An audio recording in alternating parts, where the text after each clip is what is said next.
and I've got Cloud here with us to run The Legend of Zelda Tears of the Kingdom all dungeons. Get cozy, chat, get comfy, get your drinks and snacks, and Cloud, let's see exactly what happens here through Tears of the Kingdom.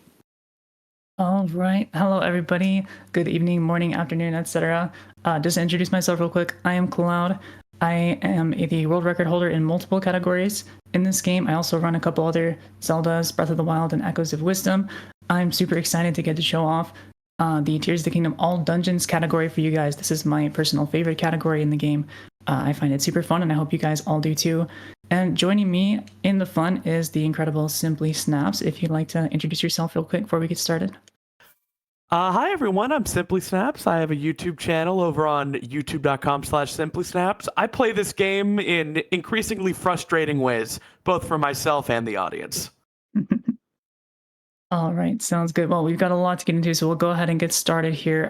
Timer begins when I press start here in 3, 2, 1, go. Good luck.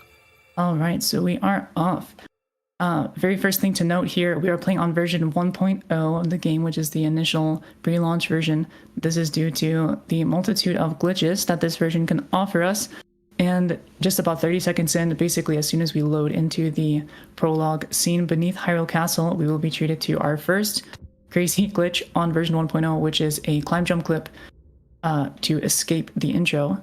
So we're going to be attempting to jump on the wall and clip out of bounds to skip about a minute or so of Zelda dialogue. Unfortunately, talking to our girl here is time loss. So I'm going to try to line up with a precise spot on the wall here. See if we can get it. Not quite. Thankfully, this one saves so much time that it's definitely worth it to keep retrying until we get it.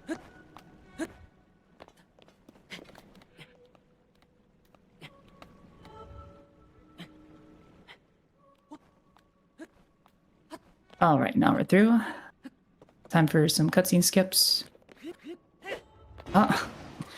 Okay, unfortunately, we got pulled back in bounds here, but we're gonna attempt to clip out of bounds again and keep going with the out of bounds, as that would still be faster than proceeding through the normal route. A lot of people wonder if this area you start the game in is part of the game world. You actually do come back to what appears to be an identical area near the end game.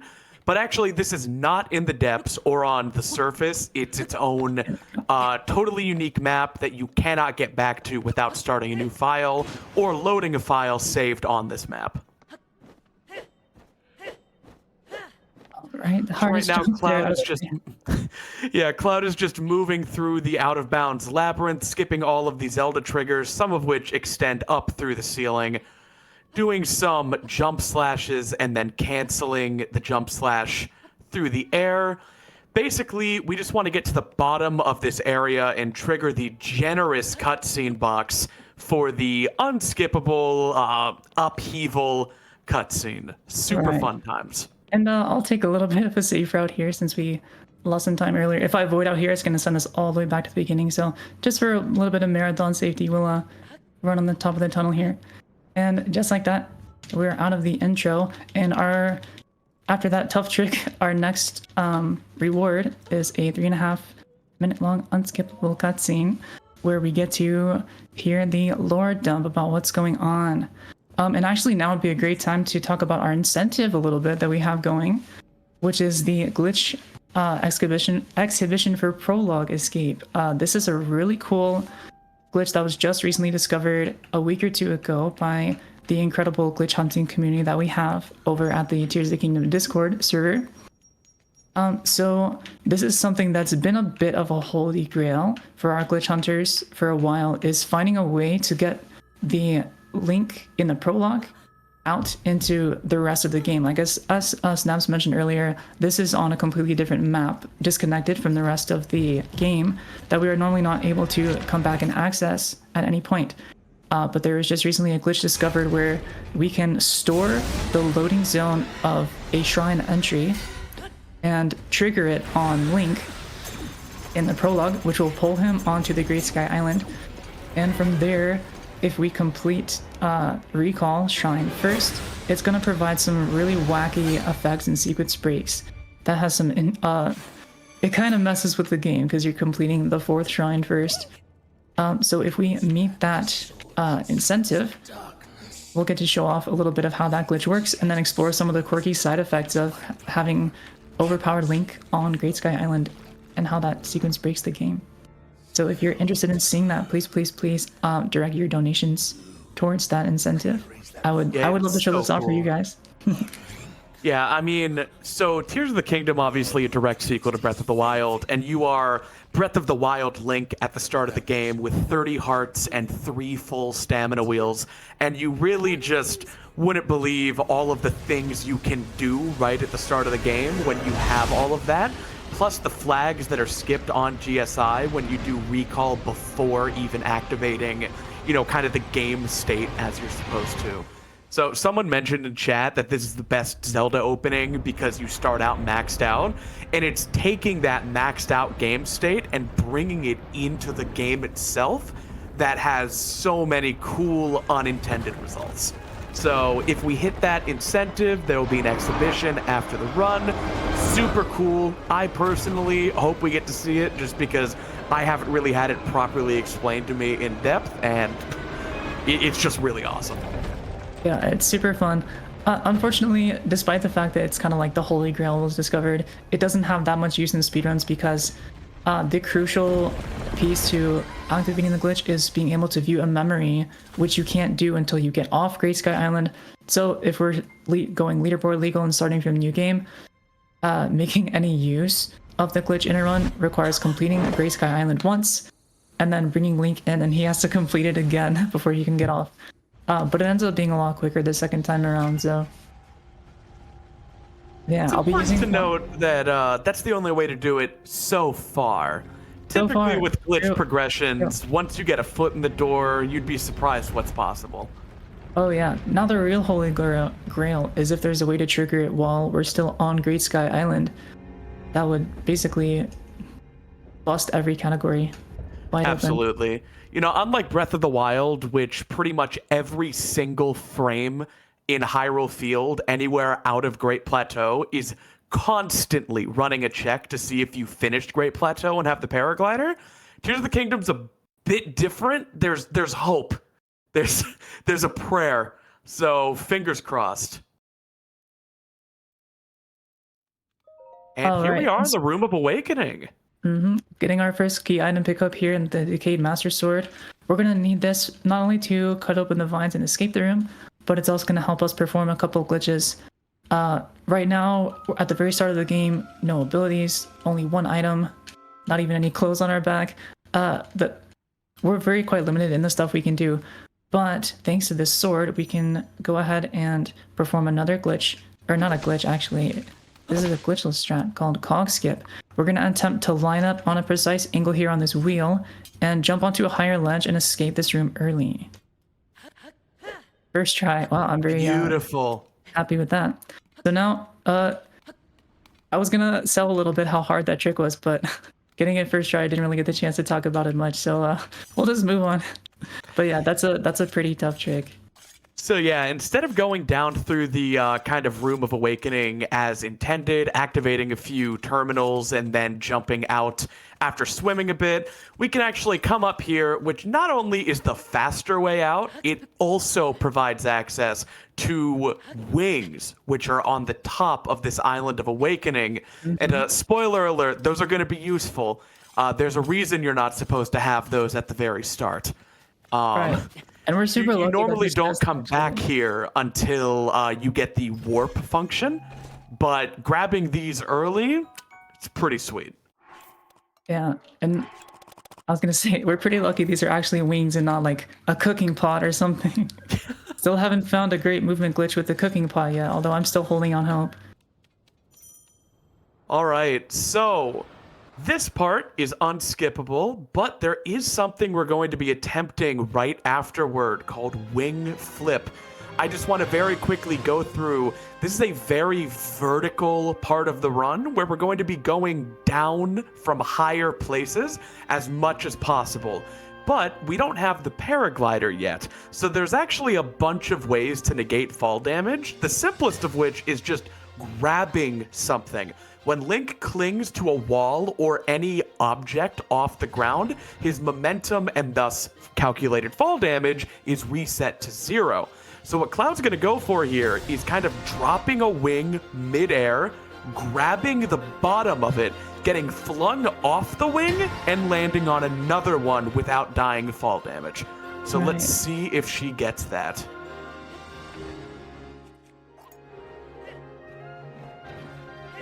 That's the fall damage cancel. Perfect. And that's the wing land. Beautiful. And the reason we want to do this isn't just because it's slightly faster than landing in the water.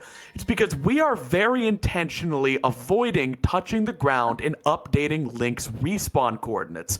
Typically, whenever you're walking around in Tears of the Kingdom and Breath of the Wild, the game is always updating the coordinates that you should spawn at when you load the game up or when you void out. Overshot just a tiny bit, but we're fine. If you never touch the ground, those coordinates aren't updated. Meaning, if we were to void out now, we would actually get put back up on the Island of Awakening, which is super advantageous because, especially without the paraglider or any other useful methods of aerial traversal, starting out somewhere really high and flying elsewhere on a wing is pretty much our best option for the time being. Yeah, we'll be able to get to the first shrine in about 30 seconds or less from if we make it all the way back up top. The issue with this whole floor is lava strat is that we have a couple objectives we need to complete. We need to grab the Puripad here, which not only is a force key item, but will be useful for fast traveling later in the run. And then we have to touch the door at the Temple of Time that we're being directed to, so we can actually open the shrines. Yeah, so this is a solid few minutes of avoiding touching the ground and updating Link's respawn coordinates. Standing on wings isn't considered a safe, grounded state. So we duplicate wings and basically exclusively move around on them. I think this is gnarly. I'm a little biased, though, because I've actually made a few challenge videos exclusively around never letting Link's respawn coordinates get updated. So this is kind of a favorite part of the run for me. Yeah, we've got one more objective here. We're going to try to get a couple weapons from this construct here. Beautiful. Bit of vehicular manslaughter, but this doesn't have a steering stick, so I don't think you're on the hook for that. Very carefully maneuvering. Here.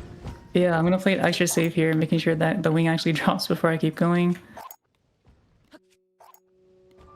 One more, perhaps?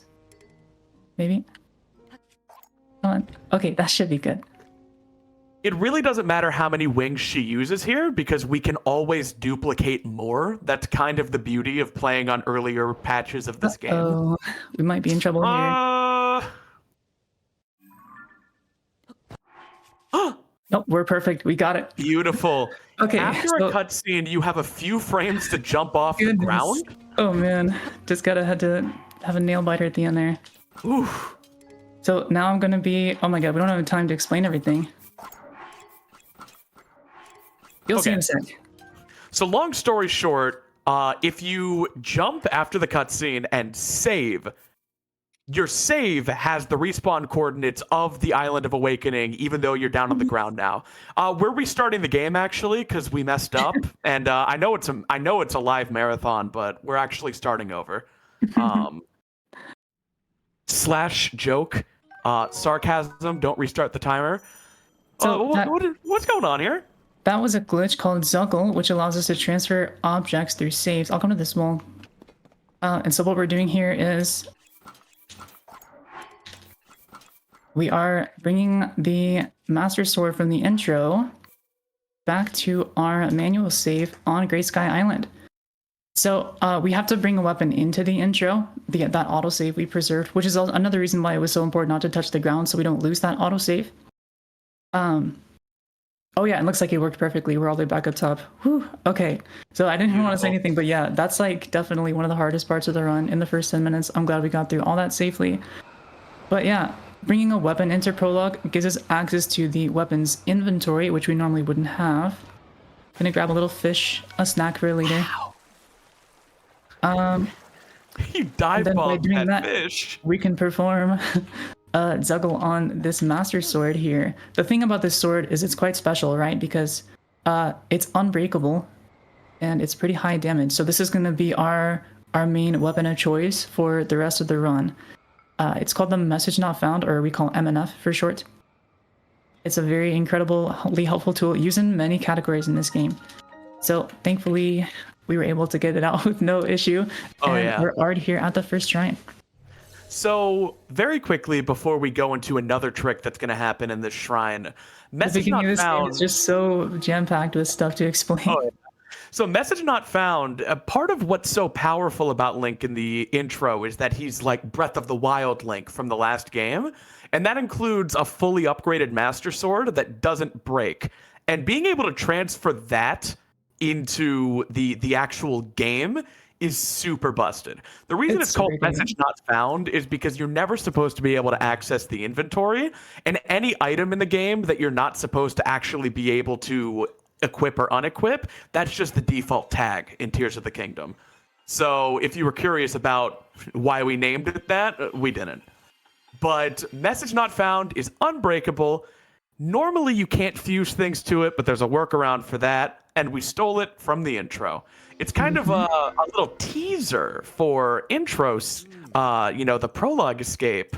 Indeed. If you only guys got would like to that see in-house. more and hear more about what we can do with Intro Link on Great Sky Island, please be sure to donate to that incentive. All right, I'm gonna chuck this switch called so I the can actually ability grab to the sword. rise. Are you gonna get a better way of gaining elevation in this shrine by any chance? Very shortly. As a matter of fact, we're about to set up another very key glitch for the early game. Besides wings, we don't really have any sort of fast movement at the moment. But I'm going to be setting up a glitch called Arrow Smuggle, which if you haven't seen before, it looks very funny. It's quite goofy. This is kind of the quintessential glitch of Tears of the Kingdom speedruns for early game movement. So the way this glitch works, just to briefly explain, we're going to be performing some menuing, which is going to desync Link's bow from his model. And in that desync state, he'll be able to cancel his jump slashes midair. Alright, there we go. And we'll get some Beautiful. funny ice. All right. So you all did this, first playthrough. This is the Ascent Shrine. But just for like Jonathan Bad, the guy who hasn't played this game, this isn't normal. Basically, Cloud did a glitch there that has the bow in a state of currently being in Link's hands and also super not being in Link's hands. And she has the bow out, but is also trying to do a jump slash with her melee weapon. That triggers the jump slash animation, which begins with a little step up into the air. But since the animation doesn't finish, she's able to constantly repeat the motion, gaining height with every subsequent jump slash.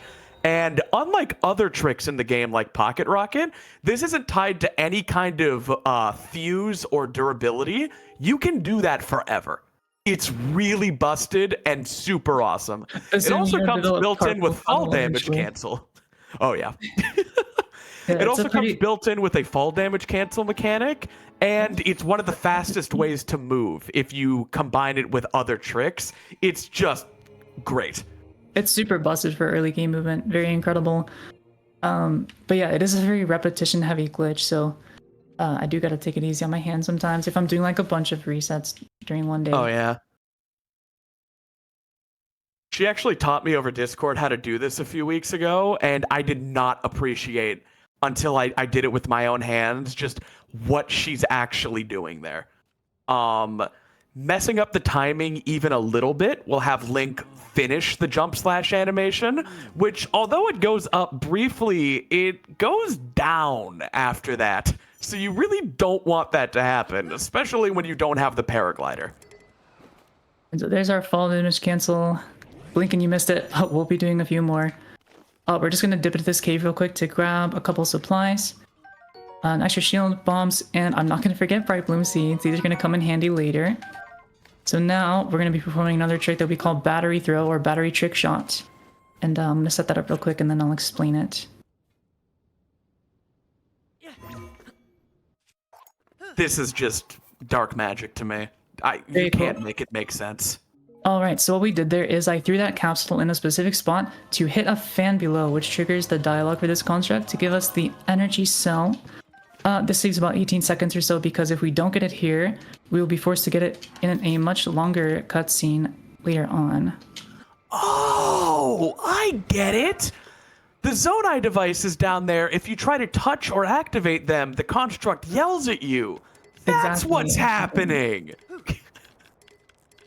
My mind just got blown. The game finally makes sense. All right, so here's more flying. You might notice that she ran off the wing before activating it.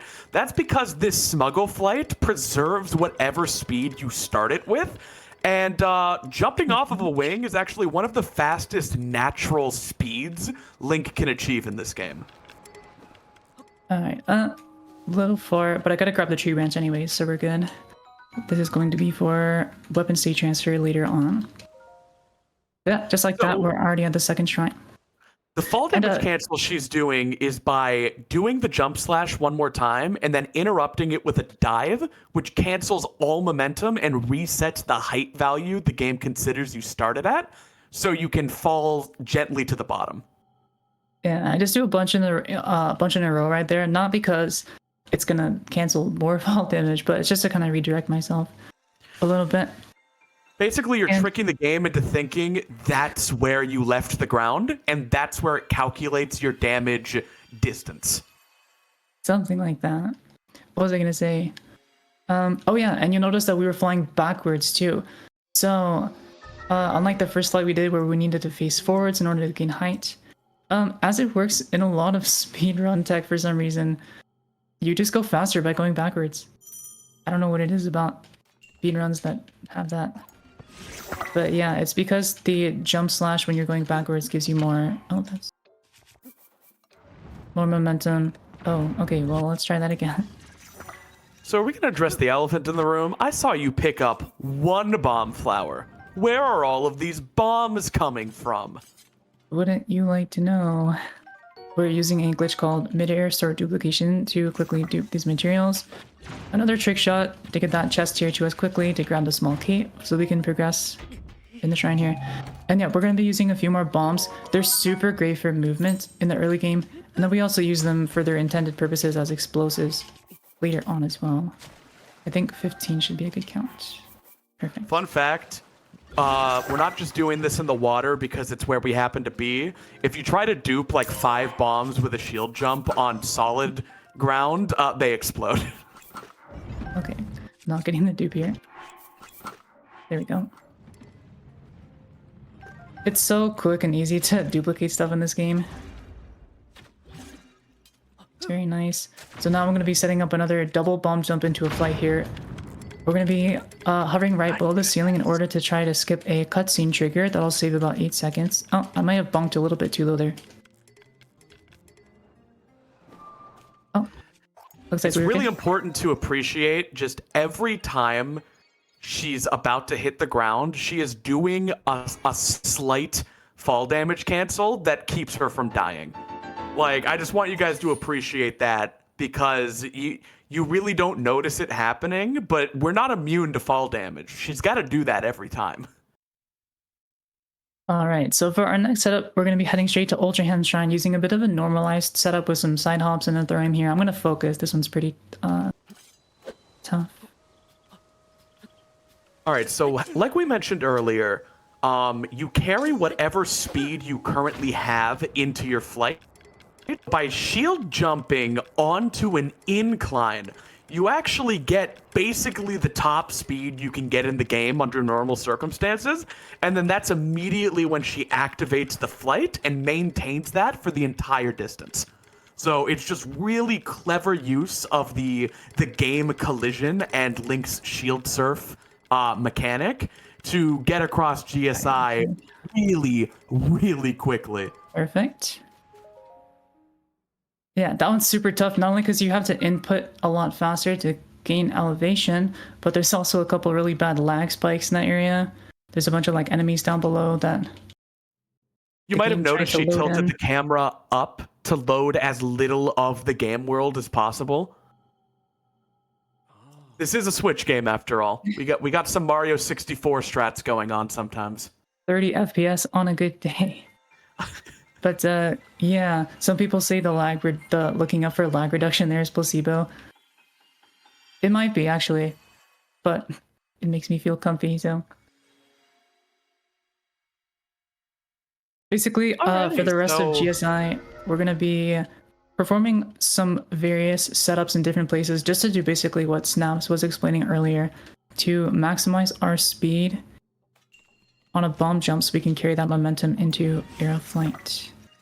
Here we're going to be performing what's called a ledge bomb of this slab, which, as the name implies, is bombing off a ledge. Now, that was actually, this is like a B tier flight. It could be a lot faster, but I just wanted to get a quick line up there. Yeah, basically, it's just a direct relation between the angle you hit a slope at to how quickly you launch off of it. And she's really got to start the flight as soon as possible because you begin to, like, preserve your momentum when you start doing the smuggle flying. Mm-hmm.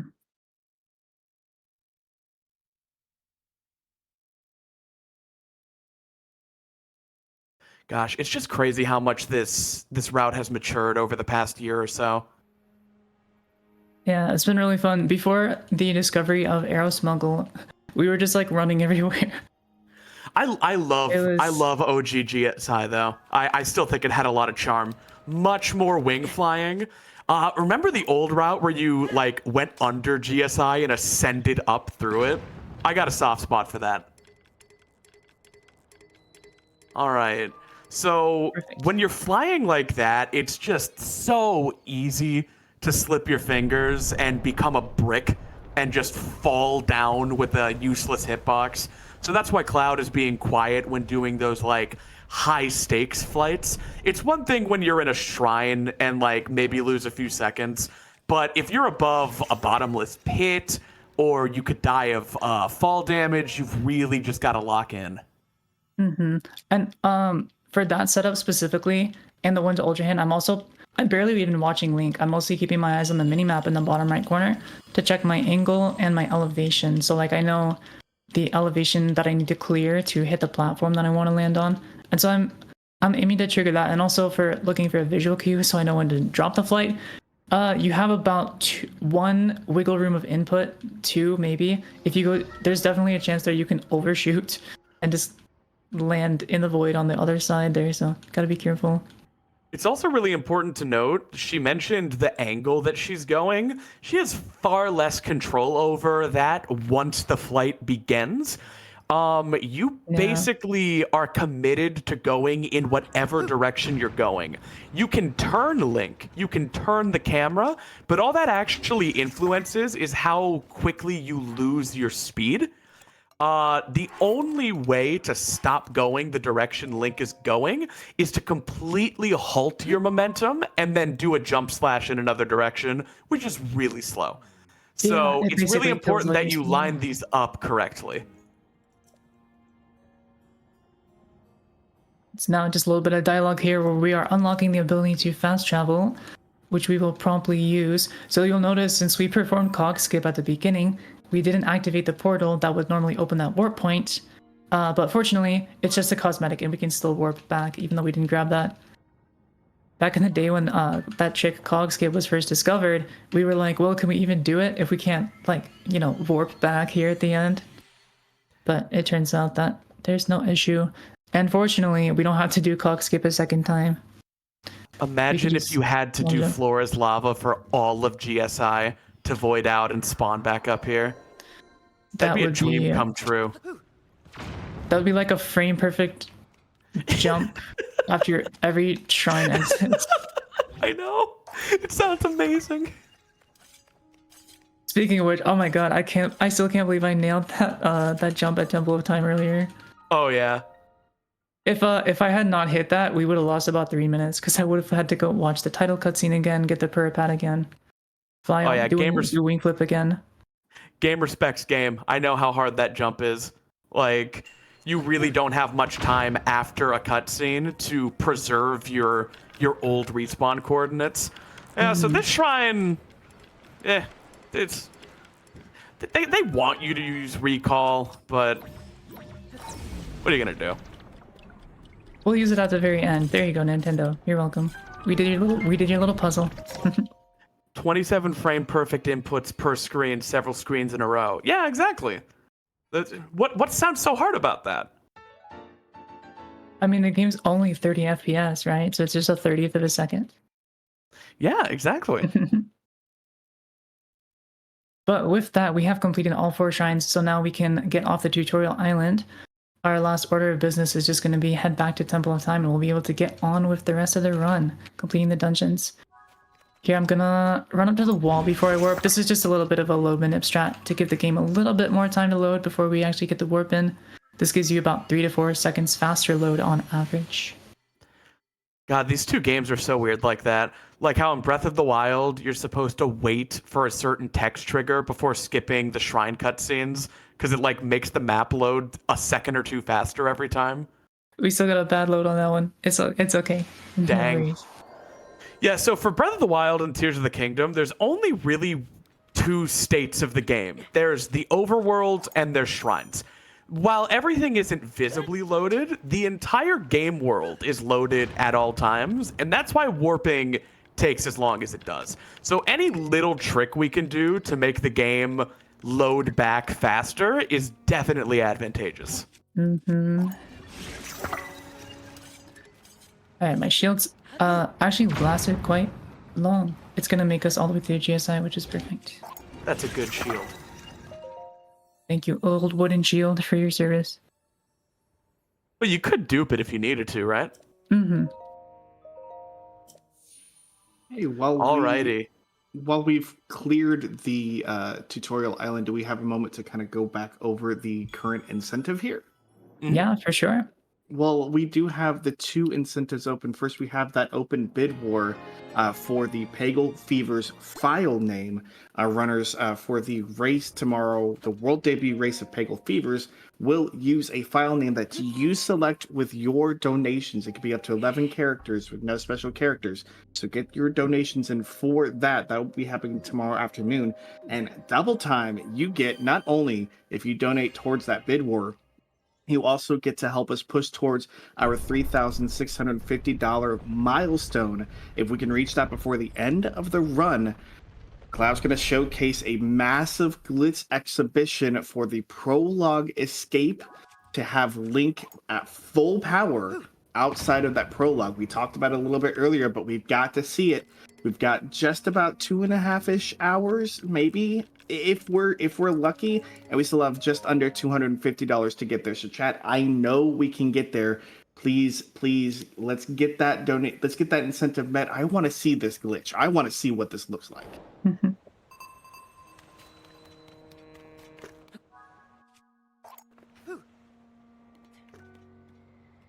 All right, here.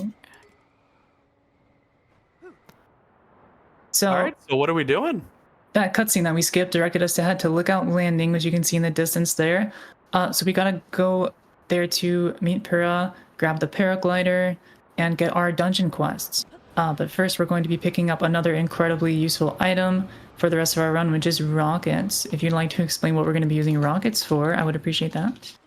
Alrighty, so rockets are the essential part for Pocket Rocket, where essentially you fuse entangle a rocket to your shield. Fuse entanglement is when you simultaneously fuse an item to your shield and unequip the shield at the same time. So the item exists in the game world and on your shield. You can then fuse it to another item, and when you have a rocket fused to your sword and shield, activating the rocket shield surf glitches out and ends the animation, which is really good for getting some quick air movement. And then paired with arrow smuggle, we can get off the ground, hit a high speed, and then use the other glitch we've been using up until now to preserve that indefinitely. So just really good synergy between these glitches. They go together like peanut butter and jelly. It's really good for stuff. for early game movement, especially before we get the paraglider. Once we get it shortly, we're actually not going to be using arrow smuggle anymore. But it's very good for this movement here.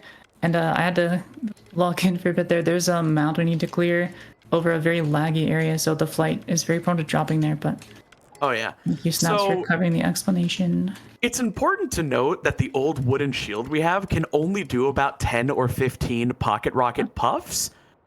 Oh wow.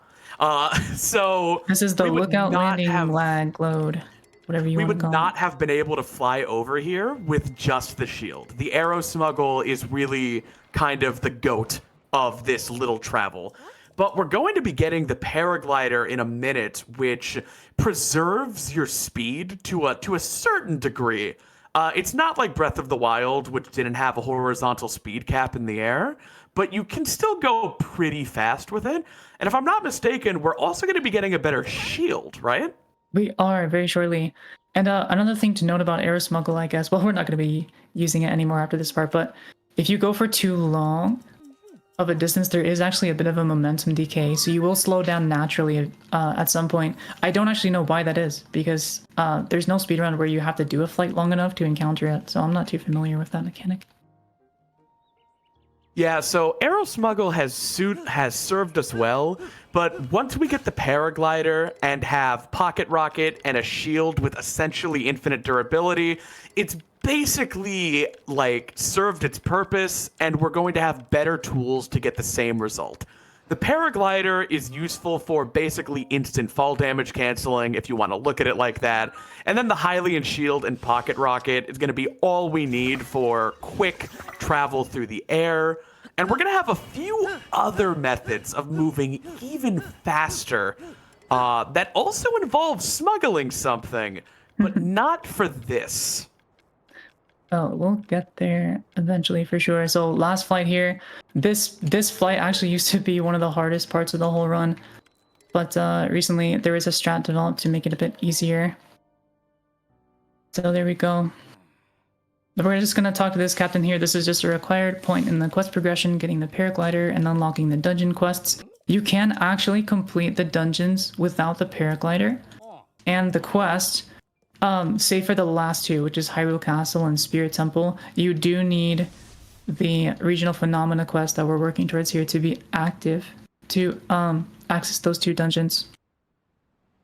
Yeah, you might notice this is taking a lot of time. If the paraglider wasn't a hard-coded requirement for Spirit Temple and Hyrule Castle, we wouldn't be getting it.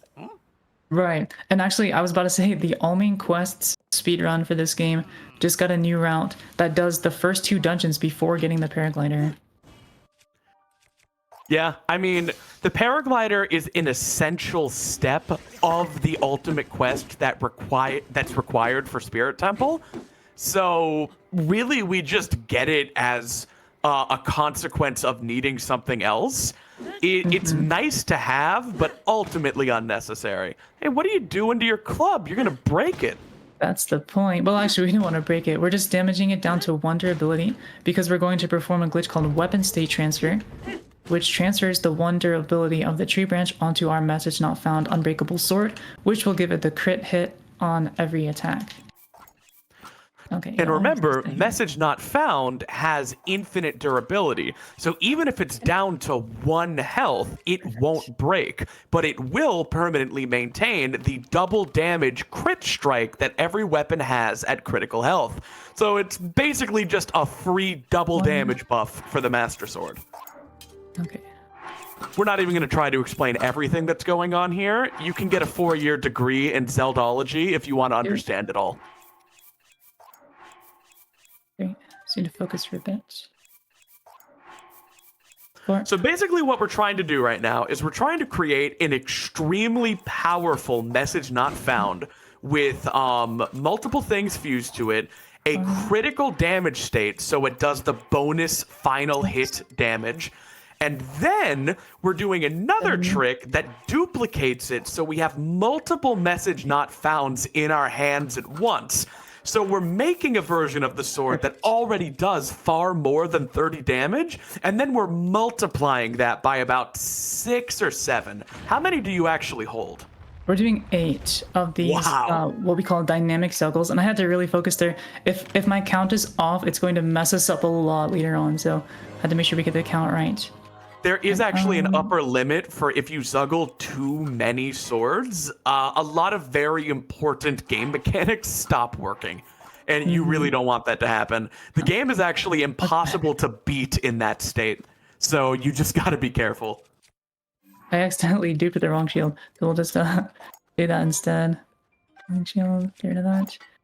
Okay, now we are ready to go back and grab the paraglider. Gonna set up Pocket Rocket here on this shield. Warp back to our nice little shrine. Alright, So there we go.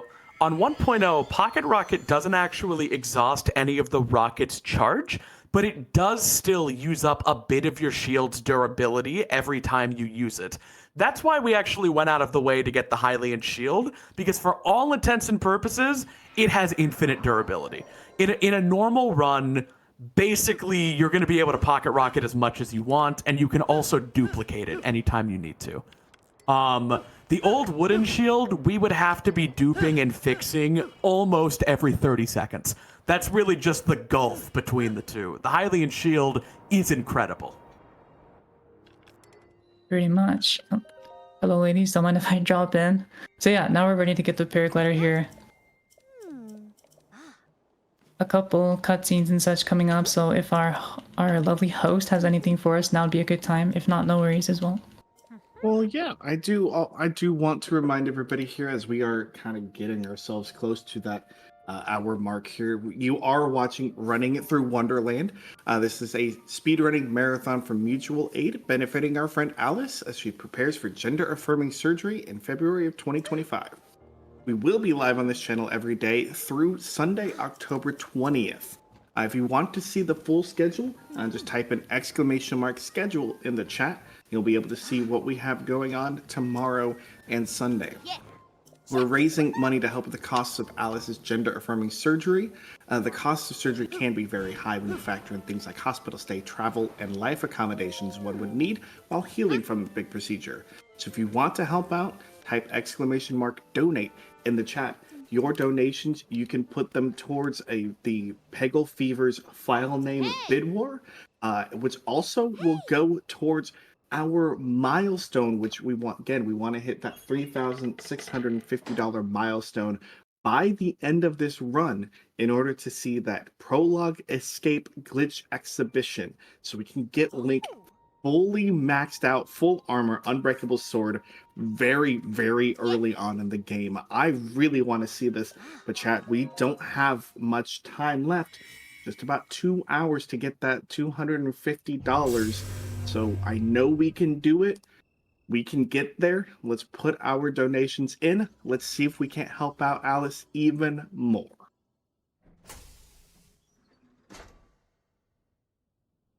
Thank you. So yeah, we're just still in the process of grabbing the paraglider here, and I guess we can use this time to talk about our next course of action. So we have 6 dungeons to complete. One of those dungeons, Hyrule Castle, is locked behind completion of the other 4, namely Water, Fire, Lightning, and Wind temples. There's also the Spirit Temple, which you can complete at any time after getting the paraglider. And we're actually going to be heading to Spirit Temple first. The game kind of wants you to do it last, even after Hyrule Castle, but there's just too many juicy goodies along the way there that make it very tempting to go for first. So we're going to be heading to Dragon Head Island and picking up a few useful things along the way. We already grabbed that fish earlier. That's going to be coming in handy later. We're going to be picking up a charge so we can have spare energy for our battery. And we're going to be grabbing some more powerful weapons.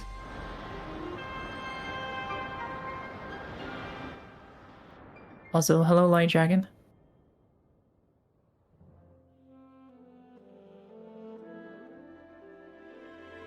Alrighty, so this is pretty much where the training wheels come off and the world opens up to us. We can go anywhere we want from here. Technically speaking, the Regional Phenomenon quest isn't active yet. But if I'm not mistaken, is it in a state where you can start Spirit Temple, or do you need to fall back down? I think we do need to fall back down and get the quest. Dang. Otherwise, you get to the mask and it says, it's got some Pokemon-esque flavor text that's like, the feeling comes over you that now is not the right time to be here, or something like that. Something goofy like that. I can't exactly remember. I love getting the paraglider, leaving, doing the 4 regional dungeons, And then when you come back to Pura, she acts like it's been 30 seconds and compliments your launch from the tower. And it's like, anyway, you should go investigate these 4 things. And Link like gestures his hands, and she's like, oh. Oh, you already did that. Good job. Good job. Yeah, Pura, like, I've been gone for 3 weeks, girl. But yeah, we're gonna head back to Recall here, and use this as our jumping off point to get to the southern region of the game where we're gonna take on the Spirit Temple. So I mentioned that there's a couple of goodies that we're gonna grab along the way here, and you'll see basically it works out very nicely that basically everything we need for the rest of the run is going to be in this one branch on our way to Spirit Temple. So we'll be going over each of those items and their purpose. As with any open world game, when you're trying to route a speedrun, there's many things to consider. And a huge part is, where do you go? What items do you pick up? What items do you ignore? And there's many kind of those deliberations that we have to have in routing. So I already grabbed the fish. We can just grab the chest here. Yeah, this is a large Zone 9 charge. This will allow us to refill our battery for free. And also will allow us to use dispensers to get other Zone 9 devices that you cannot access easily anywhere else. And we only ever need to grab one of anything we need in this run because we can duplicate them. So basically, that's really just a fun part of the routing. Like, where do we get our one Zone I charge? Where do we get our one rocket? Where do we grab our wings? You really don't have to worry about farming. So it's kind of just the best of both worlds. You get a large arsenal of items to use, but you only really need to get them once. Yep, and then we grab a ferry there. Now the run is a lot more free. Actually, I want to stay in the skybox here so we can avoid the world load. Hello, Ninja. We're seeing a lot of dragons this run. I love it. So yeah, the ferries are just insurance mostly. There are a few parts in the run where death is mandatory, but still to be avoided. But by and large, the ferries are just really nice to have. Because missing a fall damage cancel. Oh yeah, but like missing a fall damage cancel or getting hit by an enemy when you have this little health, or even just blowing yourself up with a topaz, we only have 4 hearts. So having infinite ferries is really ultimately not necessary, and it's not why we grab them, but it's really nice. I would say it's still faster to have them. It allows you to go for faster strats like taking gem shots for close-up enemy encounters, for going through Fire Temple without needing to buy clothes or rely on like wet status, things like that. I mean, you could just die every 5 seconds, save and reload with more health. Why wouldn't you just do that? So you'll see how quickly we absolutely obliterated that Lionel right there. That's the power of our Zelda weapons. Yeah, you got to keep in mind, although it doesn't look it, she's currently holding 8 Master Swords. So, and we did a bunch of shenanigans to make the Master Sword hit like a truck. So that Lionel got hit by about 47 buses. RIP. Here's a little bit of RNG here. I always get the bad drop string showcases. So we can get either 20 arrows or 30 there. I only got 20, unfortunately. Oh wait, I need a charge.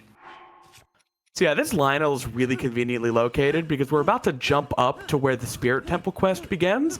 And there happens to be, is that a white or a silver Lionel? That's the white Lionel. So there happens to be a white Lionel there, which has a Savage Lionel bow, which is the best bow in the game.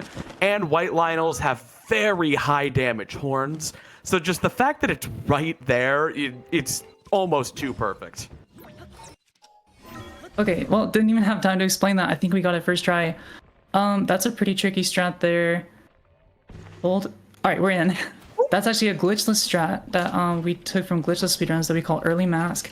So normally to get the mask here of the 5th Sage, Minoru, we have to open this door that's locked behind 10 heart containers, which as you can see, we are 6 short. But there's literally just like a little square that you can ascend underneath right into that room that Nintendo just didn't think about. I guess. For you. They were thinking about you. So now all right, so now we have Minoru's mask. How are we gonna get it down there? We're gonna glue it to this wing and ride it, pretty much. But yeah, I was very happy to get that first try. That can Oh, be a yeah. very finicky trick. And you don't have any other ways in right now. Right. Well, as a last-ditch effort, I could juggle an extra weapon, grab a steering stick first, go up top, and then clip in from the top, but...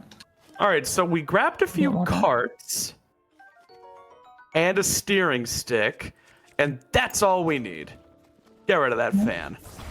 It's very convenient that the two other most useful Zonai devices for our run are right here on Dragon Head.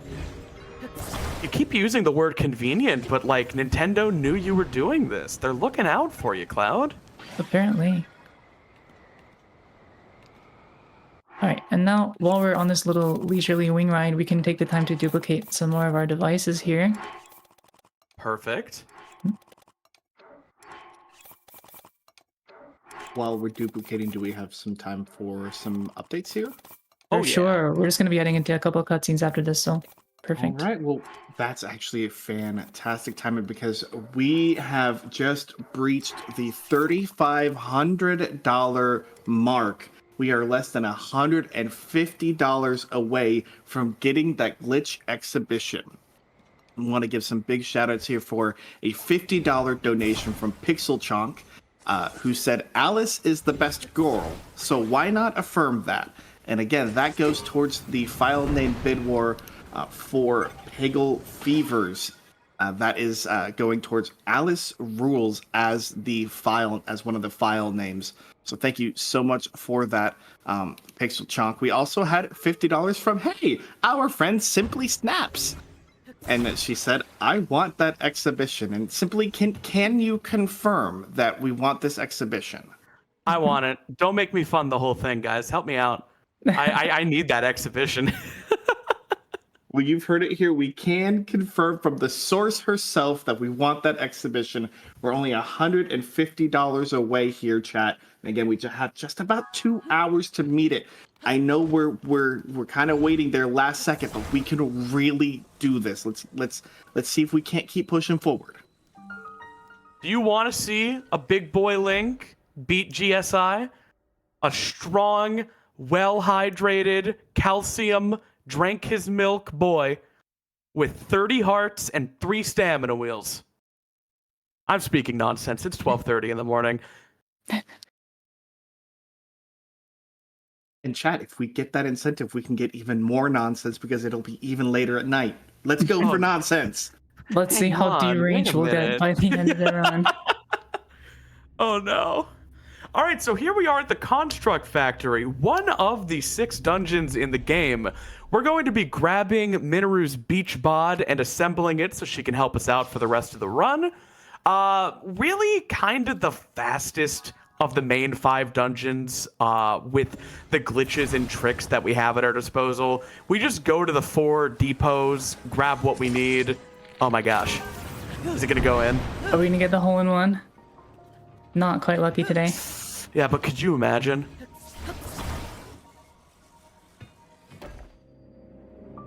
Welcome, The Raiders. depths. Welcome to the depths. You just failed.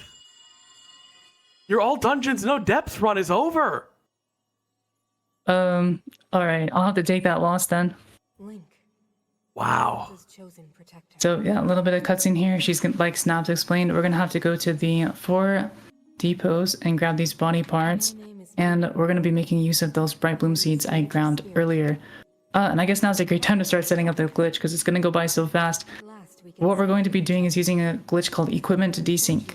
We're going to be desyncing the equipment that Link has on his body, attaching it to a wing, and using it to prop open the front gate. So normally when you grab a body part, it'll close the front gate and open the back gate, and you have to navigate through like the puzzle of each depot. But we can just kind of commit daylight robbery and bring the body part out the front with this glitch here. This also works with Home Depot. If you jam the door so it stays open, you can grab what you want and run. And assemble a body for me. For legal reasons, I'm not associated with this. We here at comments. Running at Wonderland cannot condone that activity. This is my request to you, Link. Whoa! Thanks for the Wow. other raid. Yes, welcome on in, Raiders. Let me take this brief moment for the raid just to let everybody know what we're here for. This is running through Wonderland. We're here raising money to help Alice through Wonderland's gender-affirming surgery in February of 2025. If you want to help Alice out and help us get to that $3,600 goal, you can type in !donate in chat, and we'll make sure that we can get that taken care of for that $3,650 milestone. All right, so if everything looks good there, the door is going to be propped wide open for us. Looks good. Okay. And now we're going to be doing this 4 times, once for each depot. It's pretty obnoxious if you mess up and get stuck in here, but we've also got backups for that. And here's also where those bright bloom seeds that we picked up earlier are going to come in handy.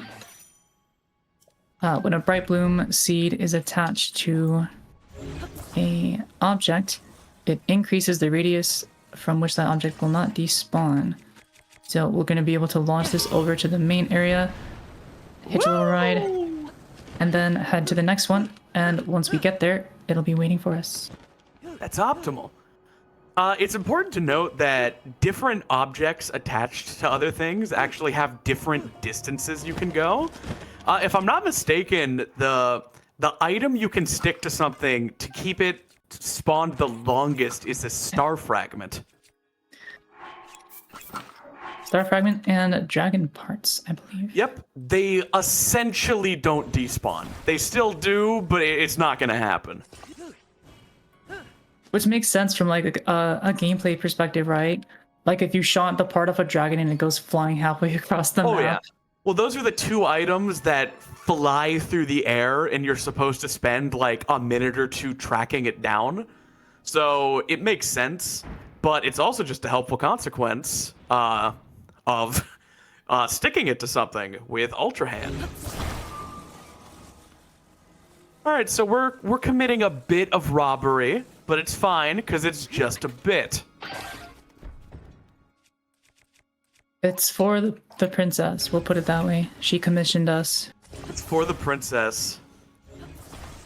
All right. This one I always did gets me not getting- see you do this method of transporting them last time. This is sick. Oh yeah, it's because last time we did an event together, I forgot to grab the bright bloom seeds. Oh my gosh, why can't I get this during like my PB attempts? What a great launch. This is amazing. And there are tricks that let you stand on things like that and fly through the air. It's important to note that wasn't a trick. That was just a treat.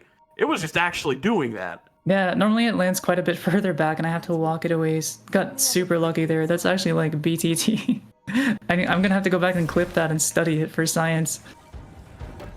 Yeah, with games like this where the physics are just so crazy and you can basically do anything anywhere, there's not really perfect setups. You kind of have to eyeball it, have experience, and roll with the punches.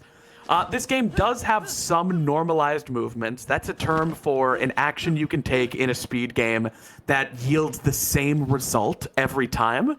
Older games with less in-depth mechanics like Mario 64, Ocarina of Time, they have a lot of normalized movements that let you create, pixel perfect setups to get really complicated things every time. Tears of the Kingdom has a lot more moving parts, and it doesn't have as many ways to get exact movements and measurements. But I mean, the game is still young as far as speed games go. Who knows? Yeah, very well said. We've got, I can only think of one like true normalized setup, which is the flight setup we did to Ultra Hand earlier in the run. Other than that, everything, we do have some semi-normalized setups, like the one I used to get the Ascend underneath the Mask Room. I have some cues I can rely on, but it's not perfect. Yeah, but meanwhile, with something like this, there are billions of different minute differences between how you put that box down, where the rocket's stuck. It's a true normalized setup means if you just do it right, it will always land in the same spot. And Tears of the Kingdom is kind of just too deep of a game for that,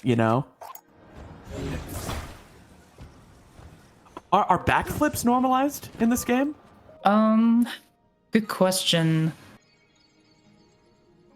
Because I know something very actually know. close to a normalized movement is like backflip, jump slashing, summoning a wing. That's a pretty consistent way to land on it.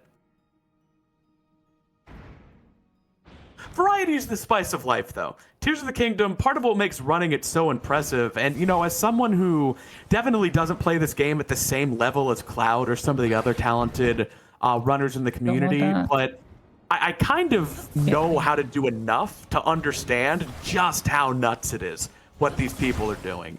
Like, I really just have such a deep appreciation for the mastery of all of these movements and just the minutia. And I mean, if you think this is kind of cool, maybe you should pick the game up and try it. It really deepens the love you have for a game when you kind of learn every way of its ins and outs. Wait, you can stick those together? Indeed you can. The old route used to do that with auto build. And then we use auto build to like lug the parts around. But now in this route we're skipping auto builds, yeah. We gotta use those bright bloom seeds instead. One more left, Link. But yeah, if you're thinking about picking up a speedrun, Tears of the Kingdom was pretty fun. And I highly recommend all dungeons. It's basically got everything, like the best glitches the game has to offer in the right proportions. So if you can stomach a 3-hour or less run, then I highly recommend. And now we're done with Spirit Temple, and we're going to be making, Construct Factory, and we're going to be making our way to the actual temple, Spirit Temple, which is basically just a boss arena. Thank you. But we're coming up on our first showcase of Magic Carpet. Ooh, I'm excited. Ooh. This is one of my favorite techs in the game, and I bet many of you may have not seen it before. So essentially, when you smuggle an item and it's at Link's feet, it still has collision. And if you jump on to an object that can be influenced and moved around by the game's physics, it really doesn't know what to do with an object perfectly locked to Link's feet right below the object itself. I know that sounds a little roundabout because I'm trying not to spoil the beauty of what's about to happen in a second. But yeah, basically, so Magic Carpet is basically the fastest movement tech we have available to us in this game, and it's why we grabbed those carts earlier. We're going to be using a drop smuggled weapon like Snaps mentioned, and get that collision stuck under a cart, and it will propel us forward. Very important that you get on Minoru here, otherwise the quest cannot progress. It's also just a convenient place to dupe items. Also, if this confuses you, you know that meme of the car with the magnet attached to it and the magnet makes the car go forward? That's how this works. This one's a bit tricky. Okay, looks good. And now we're going to have to do a little bit of blind navigation here. Trying not to bonk into anything. A little far to the left. Unfortunate. The Claymore Didn't quite make it around the turn there. The Claymore stuck to her feet is locked directly below Link's position. So when Link jumps onto a cart, the Claymore is actually ever so slightly below and inside the cart, which is constantly trying to push the cart out of it so they don't both occupy the same state. But since Link and the Claymore are one, and Link is on the cart is constantly running from the Claymore, and the Claymore is essentially locked to it. It didn't hold the entire way this time, but that's really the trickiest one through a bunch of dark, winding paths. You're going to see a lot more of that trick in this run. Yeah, and that specific setup that we use, because it's optimal for this portion, it's quite unstable compared to the one we'll be using later, so later slides are very, very stable, especially compared to this one, and not having to navigate blindly will be nice as well. What she just did there, scoping in and looking at the ground, basically she was trying to summon Minoru, who we left behind at the Construct Factory. The sages teleport to Link's position under certain conditions, but since, you know, this is a pretty polished game, they didn't want the sages to just appear out of nowhere, so they're more likely to appear if you're not looking at them. So if we scope into the ground, we're not looking anywhere, and Minoru is much more likely to appear behind us. And I headed a corner as well because we want to kind of get as much separation as possible. Gets a better chance to spawn. And speaking of the sages, that's one of the challenges of this run, especially in the early days of this category, is trying to find out how to corral the different sages. Because, you know, like in Breath of the Wild, you get those champions abilities that are caused that you can use them by direct actions with Link, right? Like Rivali's Gale, you use with a jump, Urbosa's Fury, you use with like a charge attack. The sages, they kind of run around and they have minds of their own. It can be like herding cats sometimes.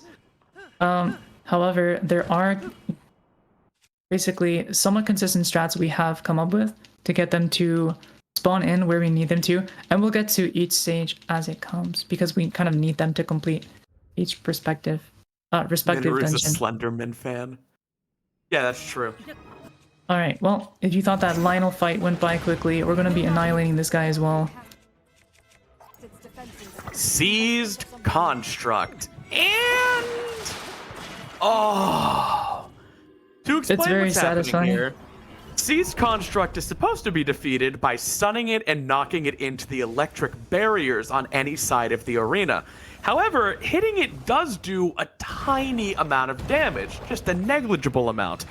If you were to exponentially increase the amount of damage, like by zuggling a high damage weapon 8 times, suddenly just knocking the crap out of the boss is a viable strategy. And that's the boss. And there you go. That boss fight could have been an email. That boss fight could have been an email. Stop. Alrighty. And even though we weren't on Minoru, the fight put us on Minoru. You have serious Tears of the Kingdom trouble if that's a problem for you. Subtweeting myself. And that's the Spirit Temple. There we That go. one- We finally completed our first dungeon. Feels good. That one, I think, is the longest dungeon in the game, but only because it's kind of 2 dungeons. Right. I think that might be the case. As for the entire quest, I think the water temple quest line is longer, just because those fish people love to chat. Oh, yeah. But for the dungeon itself, yeah, I think this is the longest one. Well then. And so we've got all of our setup out of the way. The first 30 minutes of the game, as you saw, is just getting off Great Sky Island.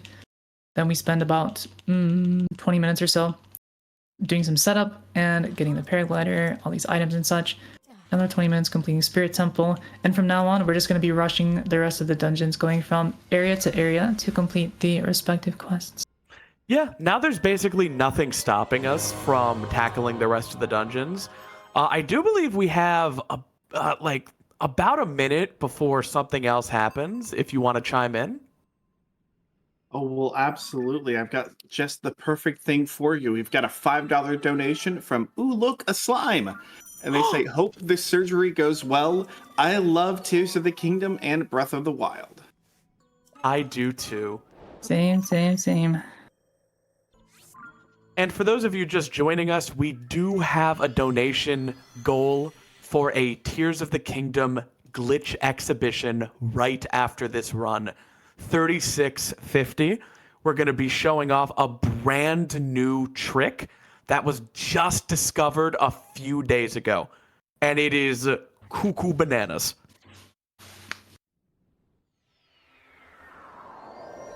Oh my gosh, that's my favorite character. Can the next game be all about him?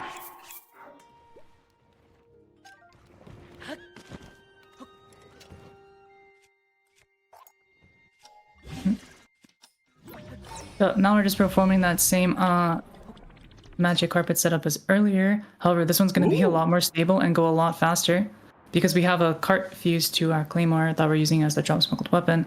We're actually getting a ton of height here, so I won't have to swerve around the side of the mountain there. But we're going to be making our way to Zora's Domain to take on the water temple. And now that we're not in the dark, we can actually get a little bit of a pan, so you can see what this glitch looks like from the side. Very funny looking. This is why we call it magic carpet, because you just kind of soar through the air. So essentially, the cart is just constantly being pushed by the claymore, but they're stuck, so they will never escape each other. Cursed Yowie. Someone had to say it. All right, so we're going to be actually hitting on Blood Moon in 3, 2, 1. There it is. When you enter one of the 4 regional phenomena areas for the first time, from the sky, you trigger a... I don't know if it's right to call it a panic blood moon, because the game's not panicking. Yeah, but it's a does do story blood beat. moon. Alrighty.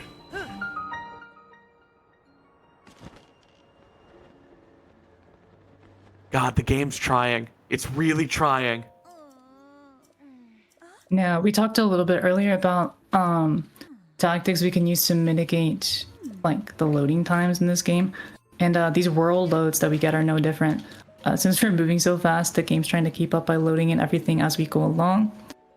But there's certain things we can do. Mostly, it basically just involves panning the camera into a direction where there's nothing for the game to load. That lets us get by certain laggy areas with no world loads. Like, we're gonna see one coming up here in a minute after this dialogue.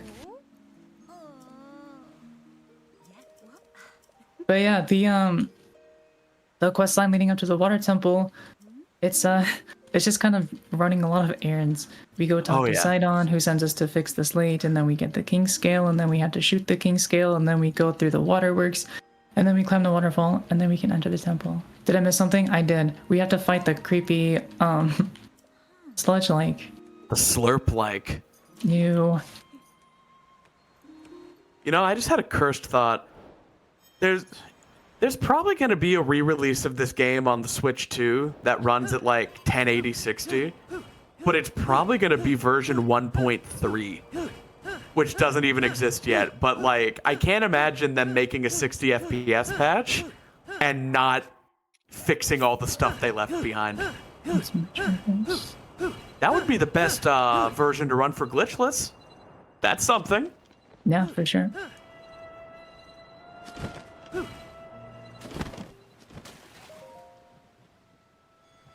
Oh, we're gonna get our sage activation here.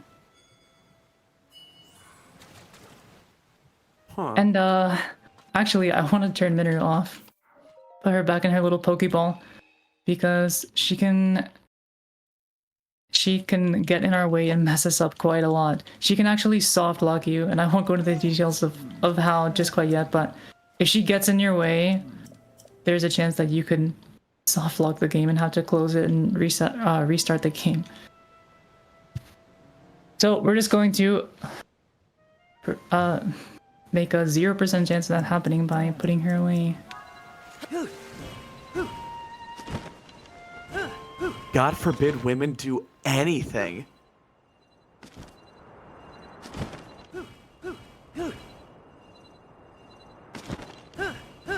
Like, soft lock my game? Sorry, no.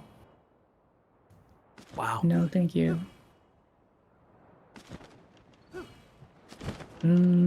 Okay, we'll go for the safety strand. I like to shoot it, but since I got the low arrow RNG, I'll just do a throw there. It loses like 1 second.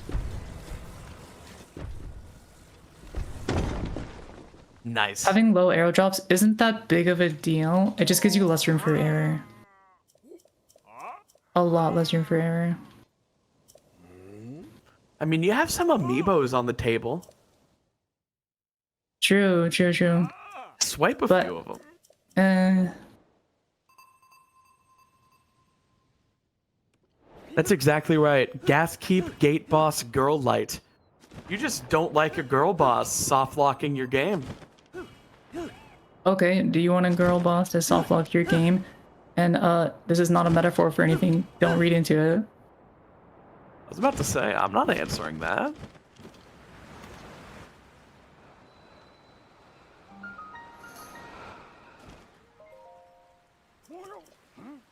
Alright.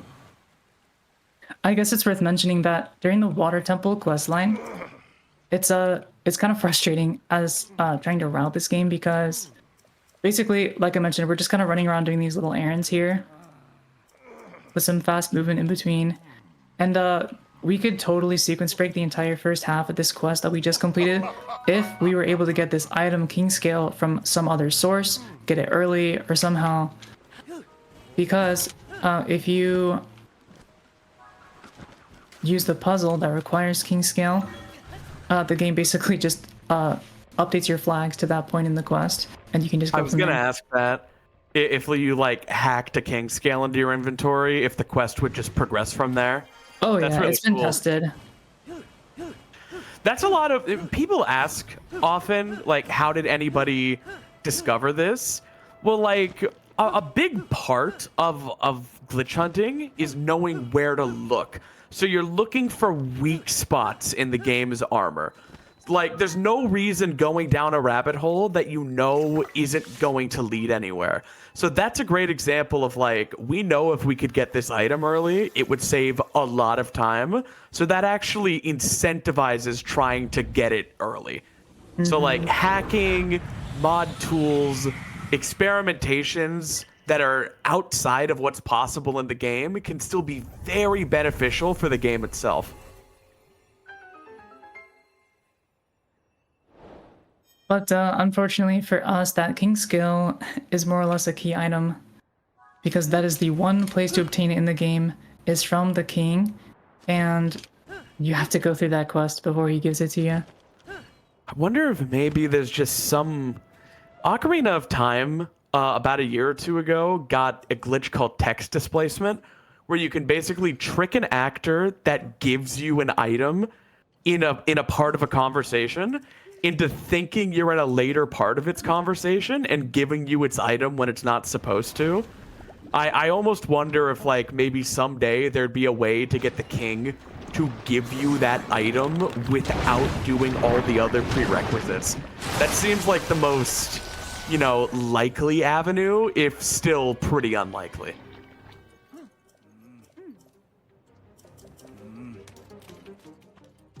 So this little mini boss fight here is gonna kind of follow the same script as most of our melee boss fights in the game. Break down the weakness of whatever the boss is, and then one-shot it with our crazy mega weapon. So there you go. This fight's supposed to be a demonstration of how to use Sidon's water slash ability that we're gonna need to activate the terminals inside of Water Temple to progress that dungeon. Question, does it have to be Sidon's water ability, or can it be any source of water? For that boss or for Water Temple? Just for that boss. No, you can use any water source. Nice. It just happens that that's the fastest way to do it. Heck yeah, we gotta meet those incentives. We are less than 150 away from getting a strong link where he ought not belong.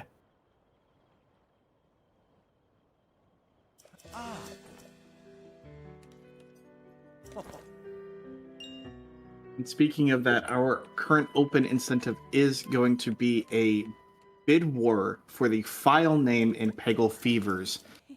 That is running tomorrow afternoon. It is a world debut 4-way race for that. So if you want to see any kind of names there, please make sure to put your donations in. You can increase the current names that are there, or you can create your own.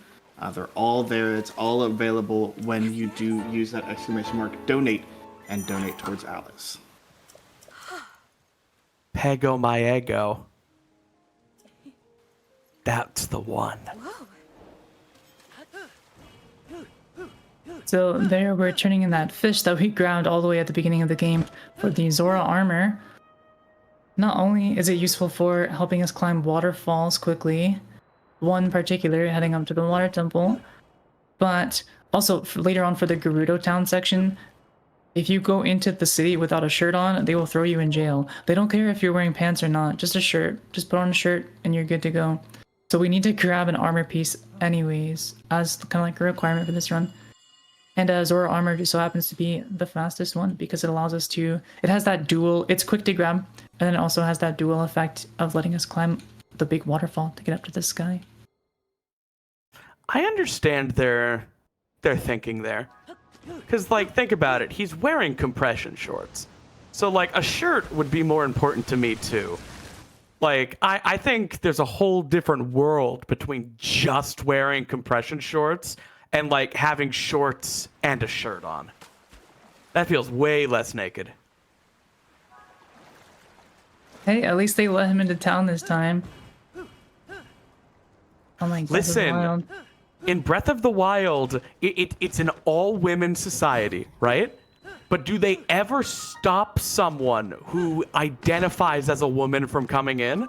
I don't think Link was tricking anybody. I think Link presented as a woman and they let her in. That's what happened.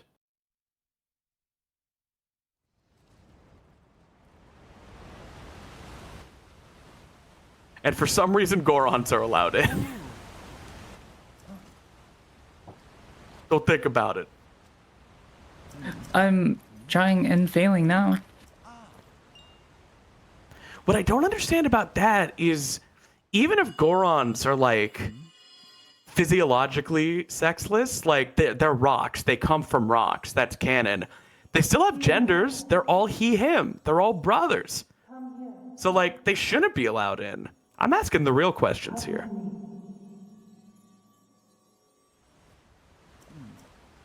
Goron should be, like, super not allowed in.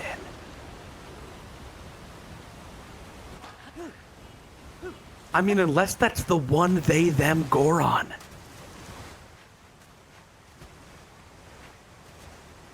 No, I can't say I've really pondered those questions before.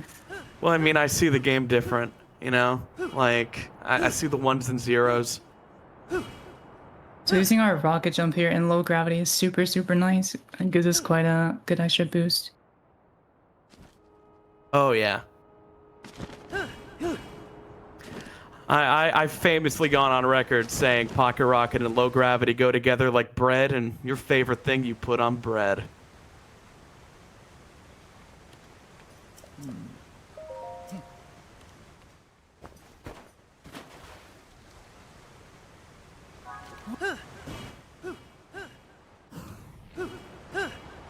Gosh, it really is cool how quickly you can ascend, though.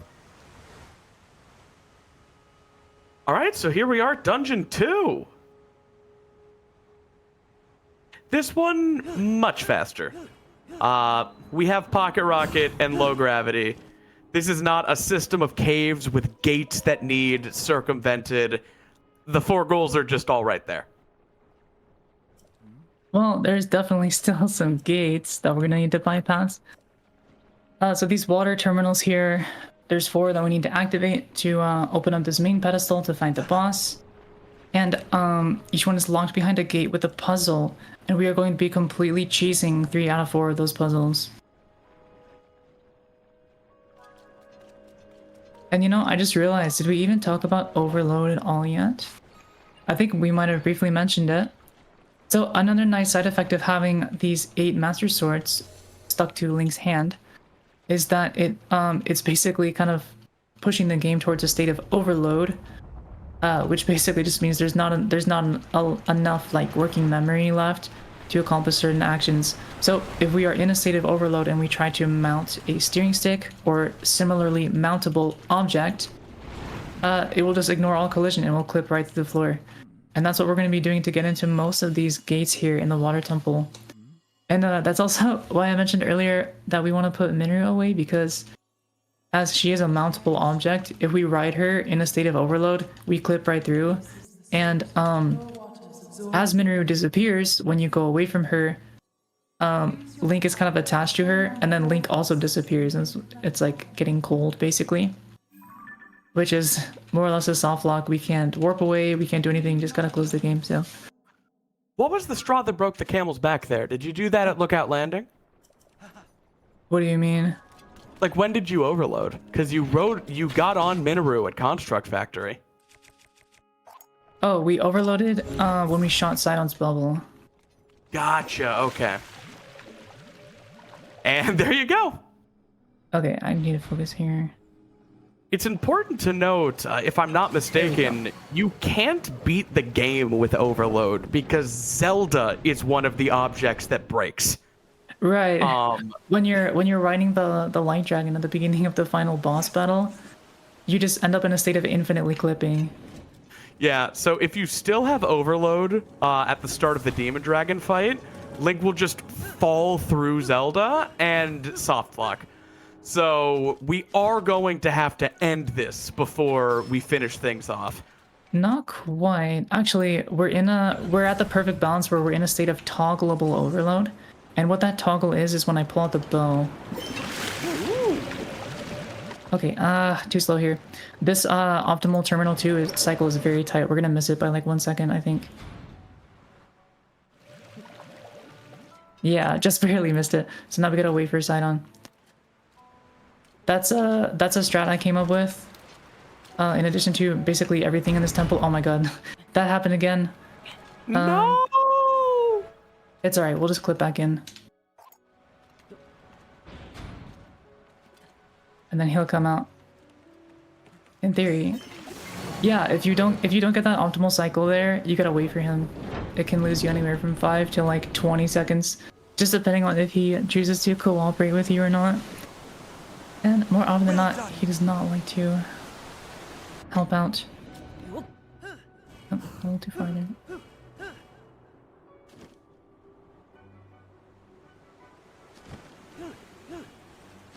So yeah, that's why every time I mount a steering stick, you'll see me pull out the bow quickly first.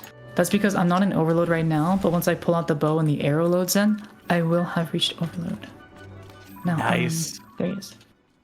What? It's like herding cats, if those cats were tall fishmen. So this game is literally rendering one arrow away from its limit. She's just like me, for real. Yeah, that's true. I'm Zuggle overloaded whenever I go out in public. No, I mentioned that we're able to cheese 3 out of the 4 of these terminals. This one is behind water, so unfortunately we have to do this puzzle somewhat normally. You can actually just YOLO that shot, and then you only need to snipe the second one. And I'm landing down on the ground here first to give Sidon a little more time to recognize what's going on and spawn in quicker. We'll see if it paid off. Sometimes if you go too quick, you just gotta kind of run around for a bit. Till he somersaults in from the sky.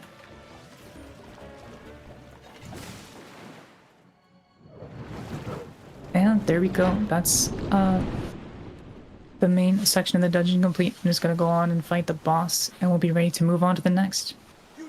Woo!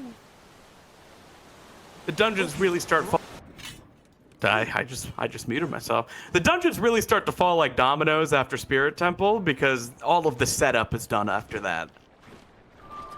And I definitely brushed it over, but that first clip that we did was it's pretty nerve-wracking because the bubble is on a 10-second timer. And if you miss it, that one is a lot harder to go back and retry. And that timer, it also keeps moving during the cutscene, so you have to clip it very quickly. And that's why you saw I was kind of shooting those chews, or those little slime guys off in the distance. That's just a method to manipulate Sidon into spawning near me quicker.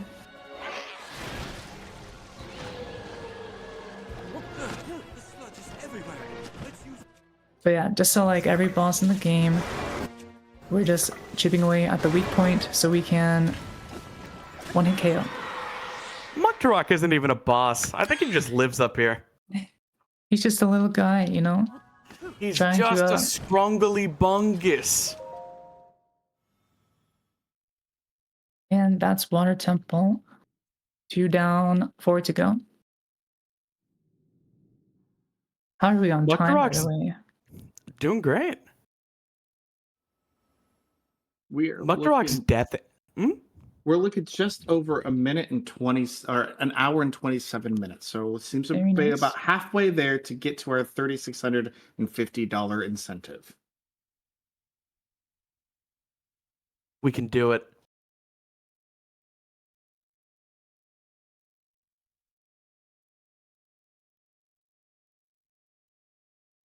Very long load here. Oh my gosh, this always yeah. scares me.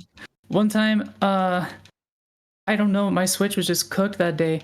That load lasted for like 2 or 3 minutes. I actually had to close my Switch and reopen it because it just would. I got like an infinite load there. Very scary.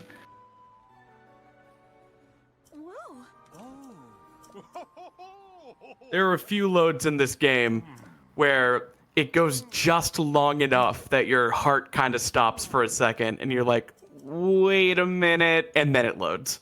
And speaking of infinite loads, if you want to see some crazy cool shenanigans that involve an infinite loading screen, make sure to donate towards our incentive, because that is a crucial part of the glitch that we will be setting up in the case that we do hit that incentive. So if you'd like to see that, please go ahead and donate, and of course to support a great cause as well.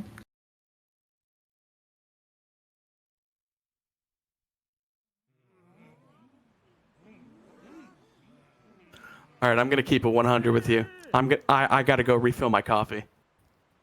I will be back. But Don't you're do gonna miss anything the too interesting. you're gonna miss the fish wedding. They're getting married. Yeah, I don't need this. Supposedly. I don't need I don't this know, I'm just convenient mashing through the cishet dialogue. ending. There isn't a statue of Sidon and Yona in the center of Zora's domain, is all I'm saying. Go get your coffee.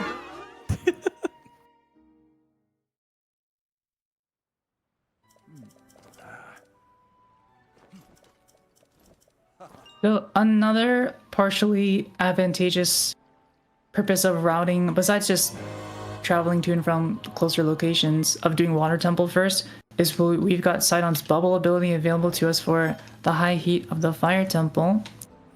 Although we actually won't be making much use of that, we're gonna end up just taking a lot of the damage with theories.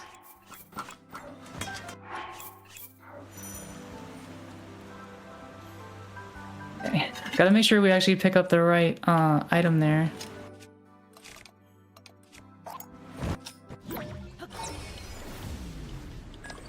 This slide can be a bit treacherous.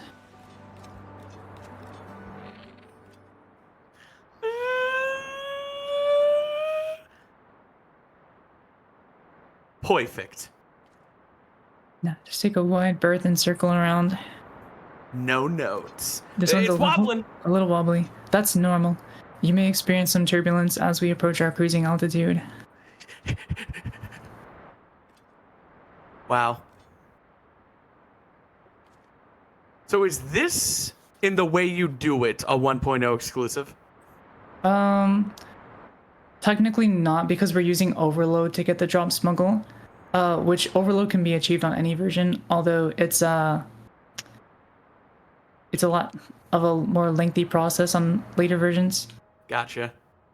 So yeah, there's various ways to set up a drop smuggle, and the one that we're using, overload, since it's the most convenient, can be done on any version as long as you are in an overloaded state. Actually, if All you my watch homies hate Unibo. if you watch a current patch all dungeons speedrun, you'll notice they are also doing this magic carpet glitch as well. Although their setup for overload takes like 10 minutes, and you do it once at, towards the start of the run, and then you just kind of try not to lose it. Otherwise, the run is over. Oh my goodness. Shoutouts to Timber, content creator, makes awesome Tears of the Kingdom glitch content. Timber's recent video on like the Infinite Wing, when I saw the way current patch has to get fuse entanglement, like, I was humbled. Because, good grief. They really have to put a lot of legwork in to get those glitches that we take for granted. But I just think it's cool. There's so many different equations to get the same solution, you know? They'll never plug every hole. Yeah, it's pretty great. Like, even though Nintendo has patched out a lot of these cool glitches that we're doing in later versions, or at least it turns out that really they only patched the specific way that we set it up. Yeah. Basically, every single glitch that you see us do in this run can be performed on a later version, albeit through much more complicated and lengthy means that may or may not be viable for speedrunning. Actually, I need to bring Mineru back out now. So, I mean, I think it's worth mentioning, It's not for a lack of like skill on their part. The fact is, by the time a game goes gold and comes out, resources have already been largely allocated elsewhere in a company like Nintendo. And to get rid of something like fuse entanglement truly would involve overhauling the way fuse works. So instead of getting rid of fuse entanglement, which is a consequence of fuse being interrupted, they've simply gotten rid of all of the ways of interrupting fuse that they knew pretty of. much. It's kind of like how Ocarina of Time 3D, quote unquote, fixed the infinite sword glitch, when really they just fixed the most common way to interrupt swinging your sword. There's still multiple other ways to do it. So this Unobo boss fight, I guess, is more or less an auto-scroller, so we're going to be taking that time to duplicate some items basically for free while we're waiting for him to do his little lamb attack. Yeah, can you imagine spending hours on this? You'd have to be pretty bad at this game.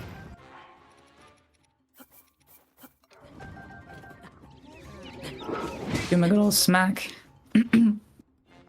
The funny thing about this boss fight is Unobo has exactly 3 HP, 1 for each phase. So you can literally just hit him with anything. Oh, the items didn't drop. Is Minoru just immune to him? Yep, he just goes right through. Wow. That's kind of sloppy, because there's nothing stopping you from doing Spirit first. Like, even glitchless. That's funny. They really didn't expect you to have Minoru for a lot of things. And just probably get some more charges too. This is a nice little place to kind of stock up and finish all of our duping mid-run. And I'm low on gems as well. That's okay. Got some more opportunities for duplicating after this. Did you fuse a spring shield before the fight ended? I did not. I'm still using my rocket shield. We're gonna try to keep that as long as possible.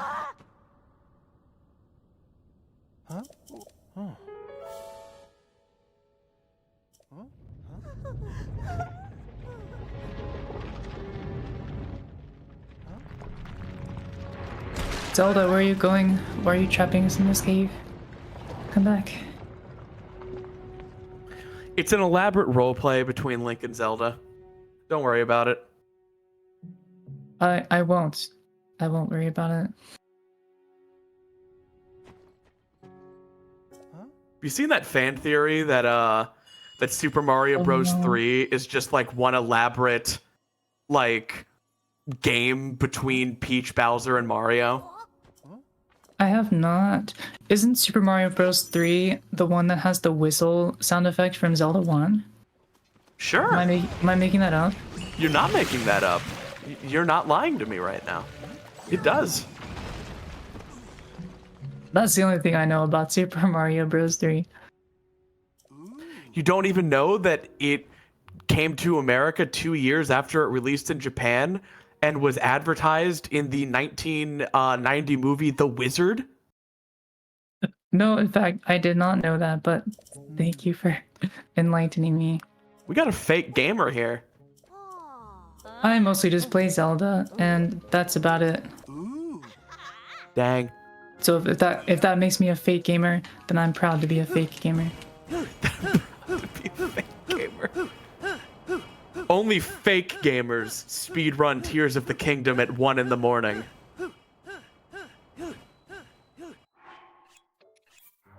There's another one of those lag reduction / world load reduction strats here. Very nice.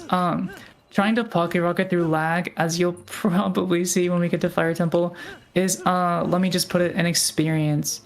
Because the way the pocket rocket works is I'm pressing A to do a shield surf and activate the rocket boost, but then pressing B as quickly as possible after to cancel that so I can chain it into another one. The problem being is if I get a lag spike that eats my frame of gameplay and drops my B input, the rocket just keeps going and going, and it burns out the battery very quickly. And on 1.1, that's especially bad because on 1.1 the rocket's fuse eventually expires and you have to set up pocket rocket again. So having your pocket rocket eaten by a lag spike can like ruin pocket rocket. All right, so this is a really cute strat. You're supposed to take the little fan plane that spawns down there and kill Miragio with it, but Unibo will spawn on any airborne wing. So if we just pocket rocket up here and summon a wing in the air, Unibo recognizes that as a vehicle and will shoot off of it. Maybe. Let's go. Very nice. Yeah, that was very clean. Just a very convenient thing that Unibo's only real consideration for if a wing is a vehicle or not is if it's in the air. Yeah, and going back to what I was mentioning about different tech to spawn in the sages, like earlier, for Unobo, he's great. He's actually one of my favorite sages in the speedrun because he will always spawn if you're jumping on a wing.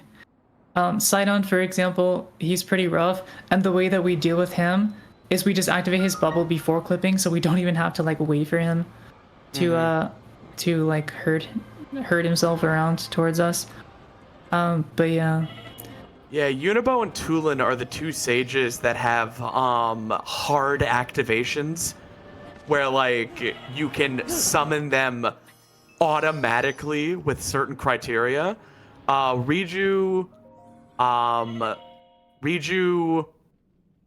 Minoru, and Sidon, they like appear when you're on the ground long enough. Yep. Tulin's the best. Tulin is the easiest to summon. If you are paragliding a certain distance above the ground, he's there. Like, a bit too he's the best easy little to guy. summon sometimes. A little too easy sometimes, like when you're trying to pocket rocket. Yep. That is another thing that eats your pocket rocket inputs. Also, So- here's a. Go ahead. I was gonna say I'll save it for later. What were you gonna say?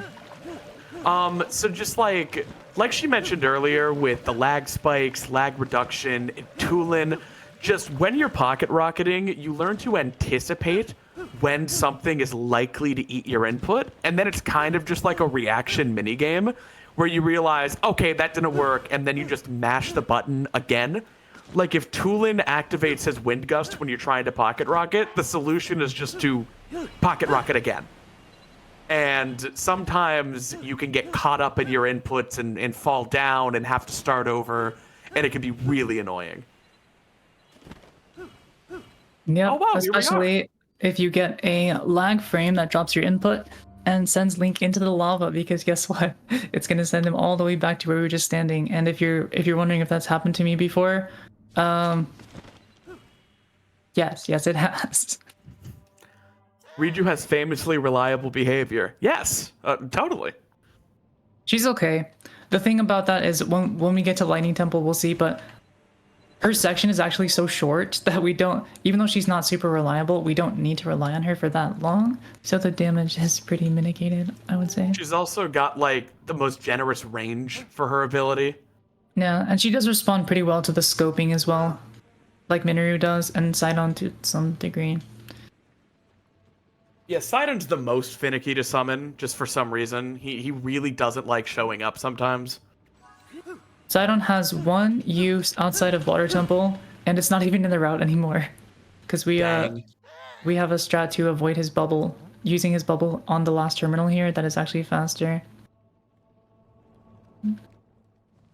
I got caught mid cutscene rocketing, so I had to spam B to cancel it. But I also have a charge out, a large charge, which gives you infinite battery. So nothing But it's crazy there. shredding your poor Hylian shield. Yeah, we've got a backup. No worries there. So I was going to Wow. mention, we actually haven't discussed about this, but we're playing in English, not just for ease of chat access, but English is actually the optimal language for this category. Due to these cutscenes that we get at the beginning of each dungeon, where the sage is like speaking, or the sage ancestor, whatever, is speaking to our little companion. They are faster in English. Is it worth the English voice acting, though? I mean, I'm not listening to it. So I don't really mind. Fair enough. Alrighty, so dungeon number 3, pretty much same as the rest. gonna be grabbing, not grabbing, gonna be hitting 4 things. And, or is it 5 for this one? This one's got 5. Gotcha. This one's awesome because you just need to hit them with Unibow, and a lot of them can be done kind of as like trick shots. Oh yeah, So we'll it's see pretty if fun. that goes well. The one damper is the lag is so bad. It's trying to render all these heat particles and like all the temple at once. It can be very rough. Now Sidon, cooperate with me. This is my personal favorite speed dungeon in this game. Just I'm like glad someone when likes it. when it goes optimal, it's great. I was already on me. There's a I beauty started to with it. Okay. Terminal 1's good. That one's very stressful There we because go. it's easy to land in the lava at any point and get sent all the way back to the beginning. Yeah. There's also a It's just so cutscene trigger. satisfying when it works. Yeah, there's also a cutscene trigger right beside that doorway that I'm trying not to hit because Unova will get up mid-roll to talk to you. It's quite Oh, no. annoying.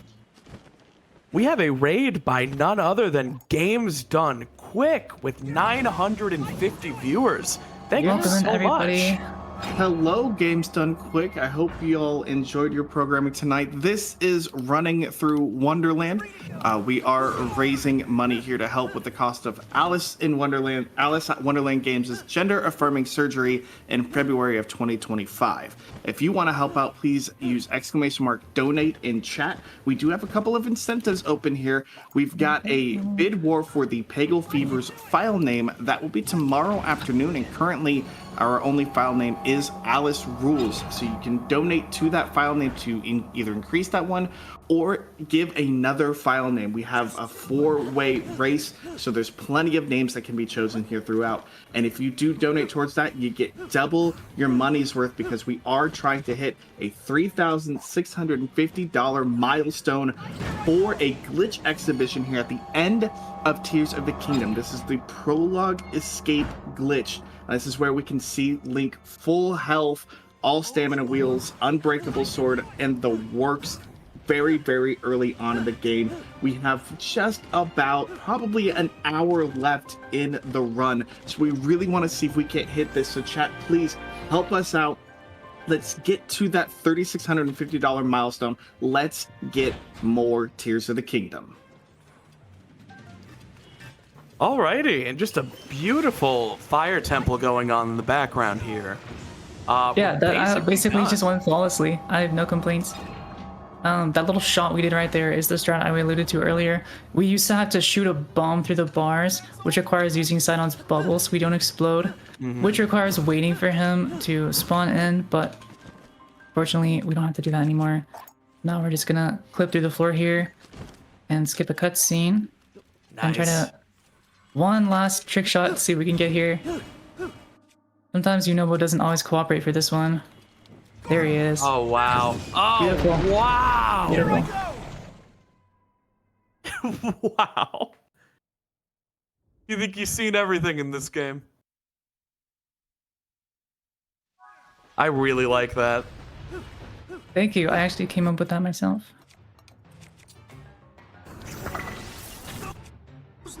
Dang, so we don't even really fight this one, huh? Nope, not really. Is that enough? Yeah, perfect. Oh, I guess not. Dang.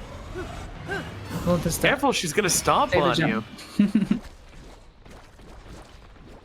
Yeah, the lag can be especially annoying during this fight too, but no worries. The first phase is actually difficult. Once it moves up to the ceiling, it's free shot. Come on, get down! Oh, I dropped the bow. Actually, I need to get out of here. Oh no. These are gonna explode on me. You're getting owned! That's why I grabbed the shield. Thank you, Sidon, for actually doing something. Sorry, I was Someone trash just talking put you you. in her combo video. There we go. Okay, well, up until phase 2, that was pretty perfect fire temple. I have the IL world record for this temple, so it feels good to at least get a little, somewhat of a decent showing. Yeah. And that's what you need. And just like that, we are 3 down and 3 to go.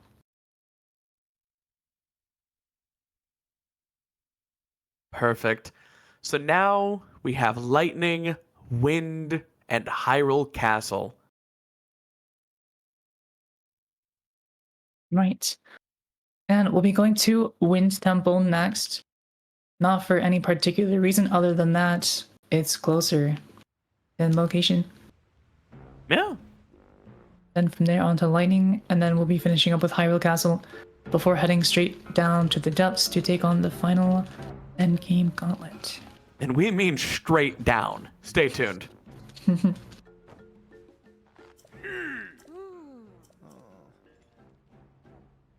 Well, we've got a moment here. Do we have some time for a quick donation? For sure. Oh, absolutely. We have $5 from Ein, who just says, "Good luck, less than 3." $5 is actually more than 3. It is more than 3. Chat, can we get a $5 train to get us to that $3,600.50 mark? I know we can do it. We don't have much time, but I know we can do it. Let's see if we can't get a $5 hype train going. How about that? Can we get some I'll tickets do for it. the hype train? Choo choo. I'm doing it. Listen to my typing. It's happening. This isn't movie magic.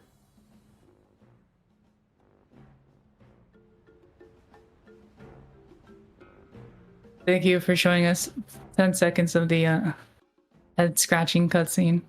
I love it. Right?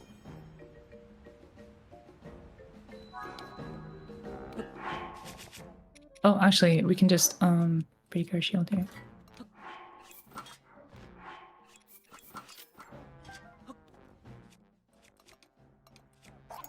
We're gonna be doing another magic carpet or card slide here. This is the longest one in the run, and this one's pretty great because it's so stable that, okay, I don't want to jinx it, but it's so stable that you can pretty much just go hands-free.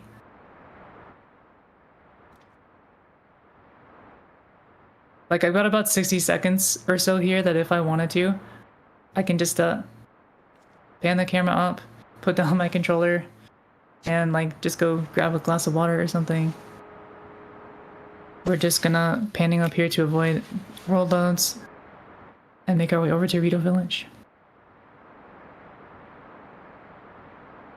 Dorito Village! Not the chip, the bird people.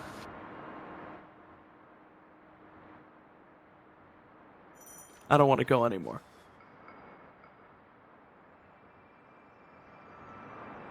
Poor Link is shivering. Another reason why we grab fairies is to tank cold damage so we don't have to worry about buying protective gear or cooking food or whatnot. Are we there yet? Get him a jacket! Oh, This is here we twink are. abuse.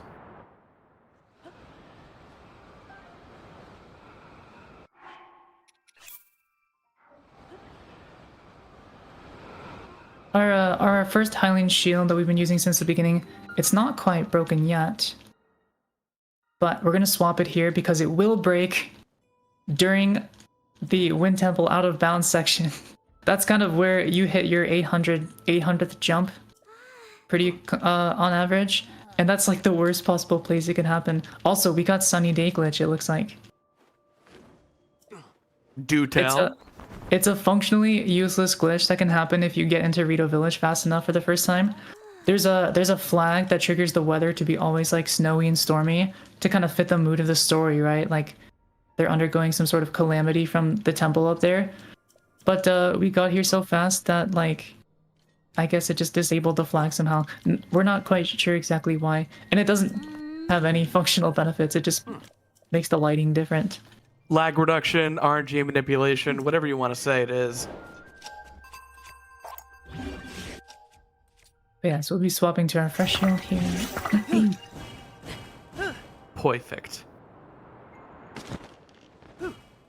Oh, this is great. Everything looks very funny.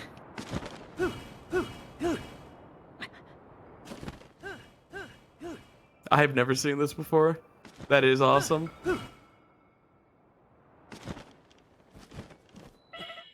This the lead up quest line to the Wind Temple is very interesting because there's just a lot of steps that they want you to go through, but like very few of them are actually required. Unlike Yeah. Water Temple, where they have all these hard checks for different things you have to do to progress the quest, all you have to do is trigger the cutscene at the village, Talk to my boy Hearth. talk to that guy, and then shoot the Aracuda up above. And then there's like one more cutscene trigger we have to hit after that, and then we can just go straight to the temple. This is the fastest section. His name is Hearth. Also, we're gonna say goodbye to our sage friends. Put them back in their Pokeballs.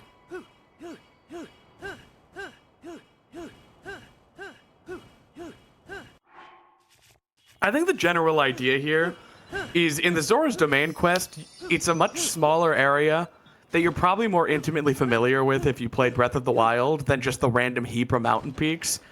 And they thought you were more likely to like sequence break Zora's Domain. Meanwhile, you That's find very out fair. to come up here and find Tulin by doing everything you skipped here. So Right. like They want you to go probably through this just- whole like tunnel system and search for him, but nope. He's just sitting up there at the top of the mountain, and you don't even have to talk to him. Just shoot the mob there, and then you can just leave. yeah, quite nice. Also, funnily enough, this is one of the few like sage battle encounters you're allowed to just warp away from. Like Tulin would be like, "Where on earth could you be going?" But you're allowed to leave.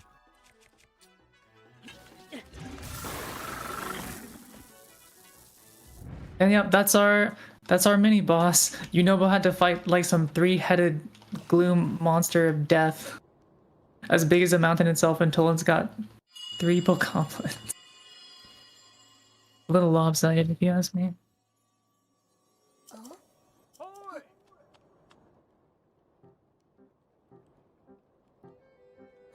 Yunobo also was a fight. True, true. That guy sucks. And he actually took like 20 times as long as that bokoblin fight just did.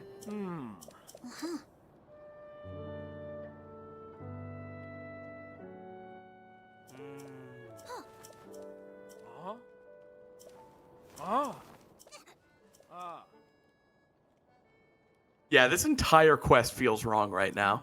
It's like, what's the problem? For context, if you either haven't played this game or haven't played it in a while, we are supposed to be like on the Rito are like on the verge of extinction. There is a polar blizzard event being caused right now by the Wind Temple, and they're like freezing to death and starving. But things look fine. It's quite a nice day out, actually. Yeah. Like a little chilly, but you'd expect that. Wait, you know what? I think sunny day glitch might be optimal because I barely got any lag or like world loads there. I normally get 2 or 3 big spikes, but I had like 1. Dang. So yeah, Tulin needs his hand held a bit. We are fully capable of just flying up to the Wind Temple, but we have to hit this cutscene trigger first. Otherwise, he won't fly all the way up with us. There's just a bunch of weird requirements like that with the Sage quests.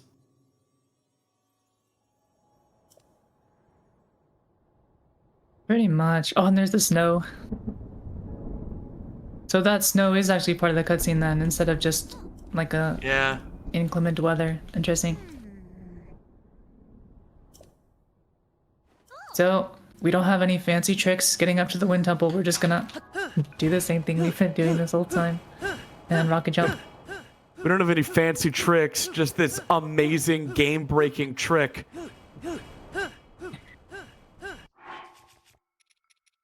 There is actually a way you can perform a vertical card slide using a stabilizer that goes straight up.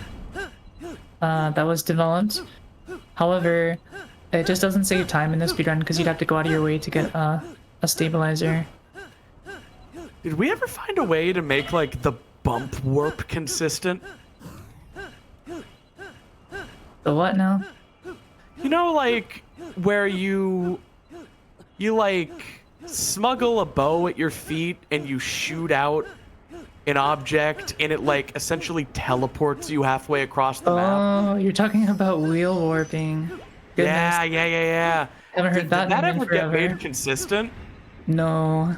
Yeah, so that's why we haven't talked about it in a while. The fastest form of movement in this game is just BS and doesn't work.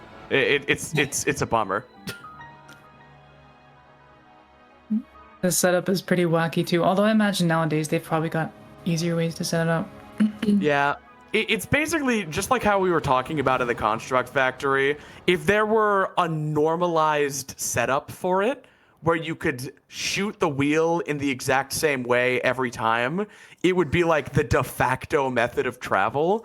But since there's so much variability in Tears of the Kingdom, it's either the most broken way to travel almost halfway across the entire map in a second, or it sends you a few feet and you could have just, flown there. So, Or big it sends you bummer. halfway across the map in the opposite direction of where you're trying to go. Yeah, I think it's cool though. But there was a tech shown off from a speedrunner who was messing around with those wheel warp, and he got it to bounce Link into the underside of the wind temple, and it basically just up warped him through the storm into the actual the cutscene trigger for the dungeon. Well, that's actually what I was thinking when you mentioned there wasn't a super fast way to snap up here. I was like, Yeah. I bet you could. Oh, there is, but it's happened to one person ever, and no one has been able to recreate it. Like a Classic. gamma ray for TikTok clock in Mario 64. Oh goodness. Brave fledgling. No, I Something missed like that. Fish Love. We were not loving on Sidon. He is very unreliable. On the deck. Use your power to release. Alrighty, so the Wind Temple. This is a fun dungeon, especially in a speedrun. Walls, floors, and ceilings are all polite suggestions from the developers. They are not required. And Tulin is the most reliable sage to summon anywhere you want. So we're going to have a very easy time getting where we need to be and activating the fans without really needing to struggle too much at all. Really like this dungeon in the speedrun. That first one's super fun because you can just trigger through the bars with a precise aim there. Yeah, no, Unibo and Tulin are the two. It's no wonder Fire and Wind are the most technical but consistent when the sages do what they're told. Yeah, and although you can clip anywhere, there's a lot of coaling zones in the game, which are basically soft locks that will cause Link to stop existing if he enters them after having clipped. Oh, that's not what I want. Yeah, the game needs Link to function properly. That's how most Zelda games are programmed. If Link gets unloaded, there's not any call function to bring him back, and the game just stops working. So that was pretty optimal right there. Yeah, that I was actually great. think that because of Sunny Day Glitch, I'm getting less lag. I don't know, it might be placebo. Is it still happening though? Are we just Oh, yeah. inside a cloud actor? Yeah, it's happening right now. Everything's not supposed to look this green at the moment. Gotcha. I'm gonna... Okay, I missed the... Let's see if we can get it. There we go. So we're hitting a cutscene trigger from underneath here to trick love the game to that. thinking we're in that room. So it'll open the gate for us as a failsafe, and we can enter it later. Clip back Yeah, and bounce so here. you've all probably, while playing Breath of the Wild or Tears of the Kingdom, just been minding your business walking around and you get a puzzle solve jingle and a door opens. That's because this game has so many solutions to its puzzles, maybe even solutions the devs didn't consider. So there's always a failsafe in place where if you end up somewhere without doing the intended prerequisites, the game will just be like, okay, she got in here somehow, and we'll open the gate so you're not stuck. Really smart game design. I'm totally getting less lag. I always get a crazy lag spike right there, and it just didn't happen. So I ended up going a little bit too high because I miscalculated. This is great. Yeah, this has been a great Wind Temple. So Colgira is in there. Just lurking. He is. His physical model is in there too. If you clip down, you can just see Colgera spinning around like a, I don't know, like a rotisserie chicken or something. It's pretty funny. Imagine if its hurt boxes existed. Oh, I tried, believe me. But I yeah, know, that's why I said imagine. this fight is awesome because it's pretty much the only boss fight that we can't just cheese with one hit KO of our Super Omega sword. You Yeah, actually but have to implement a bit of skill. if you were a real gamer, you'd be diving through its weak points. Well, I guess speedrunners aren't real gamers then. You heard it here first, folks. Leaving some YouTube comment. You're not even playing the game. Your goal is to skip as much of it as possible. When people make those kind of comments, it honestly makes me laugh because I'm like, I guarantee I've played this game much more than you have. No, I love that. It's like the people who dedicate thousands of hours to absolute mastery of a game. Yeah, you're right. They're just looking for a way to play it as little as possible. Right. Okay, there's another benefit of Sunny Day Glitch is my visual cue for the phase 2 shots there was like way more visible. Oh yeah, Colgera's phase 2 shots are kind of a nightmare. The rockets go basically exactly where you put them, but knowing where to put them in the storm is sometimes it's just guesswork. Yeah, it's usually better to just wait a bit, but actually with that visual glitch that I got, I was able to see from the start I didn't need to wait at all. So I'm gonna have to try to find a way to make that glitch consistent. Be good for runs. Yeah. Cloud, according to cc.gay, you not only cheated the game, you cheated yourself. What do you have to say to that? Some real hard-hitting journalism going on in chat right now. All I have to say is, when you can play this game faster than I can, we'll have that discussion. All right, Cloud. How about you show me Demon Dragon without the depths on the map, and then we can talk. We can have a civil conversation. Once you get to Demon Dragon without the depths map layer. What can you do without cheating? Gotta play by your own supposed rules here. Mm-hmm. I didn't use Zuggle or anything like that. We're getting too into the weeds. This is inaccessible conversation. That's what I thought. That's what I thought. Why is he giving Tolan the bow? I want that bow. Chat, did you just see the way I was gas kept and girl gated? Anyways, so now that we've completed the Wind Temple questline, that's 4 out of 6 dungeons complete. We're going to be heading to Gerudo for our last kind of venture. Hyrule Castle is very short. Barely qualifies as a dungeon. It's like if Pluto was a dungeon in a Zelda game. But it's such a good comparison. It's the Pluto of Tears of the Kingdom. it's a dungeon, but only by technicality. Well, Pluto is by technicality not a planet, you dunce. I'm sorry. That was uncalled for. I just came at you.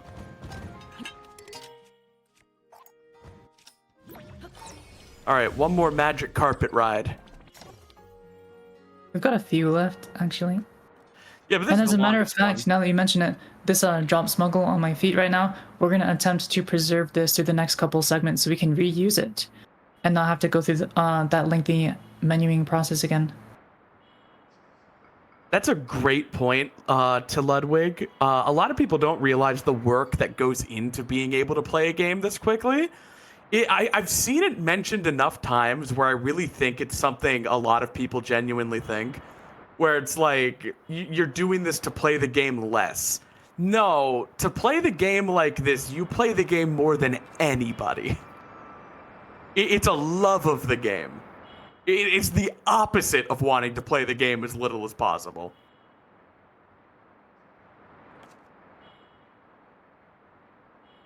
So, similar to the Wind Temple questline, we can actually skip an optional encounter here.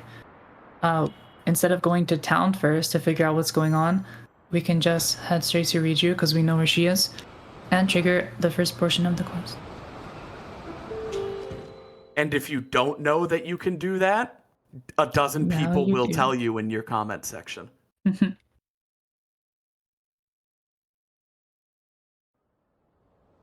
Alrighty, so we've squatted up with Riju. We're going to need to defend JoJo's Kazar adventure, and then we will defend Gerudo Town, and then we can do the Lightning Temple.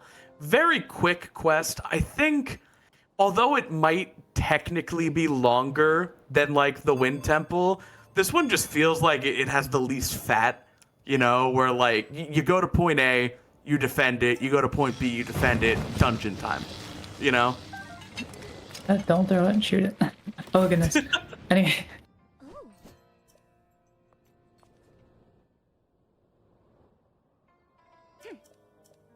Yeah, it's kind of interesting. Like the Wind Temple questline's all about exploration. Supposedly, Fire Temple questline. Who knows what Yunobo's doing? Water Temple is a bunch of fetch quests, and Gerudo questline is all about combat. But the two combat challenges that we had to go through, the bazaar and then the town defense, they're both kind of just on cycles that currently can't be broken down any quicker. So we've got a bit of extra time. If we want to get in our extra gem dupes during that, it'd be the perfect time. Nice. And we can grab some arrows in the middle of the fight. It's pretty, both of them are pretty lenient, so I'm not worried about, you know, like losing a ton of time in those segments. Chat, I don't want to alarm you, but I just saw a spider descending from my microphone. That is centimeters from my lips. I think I have to go. I'm kidding.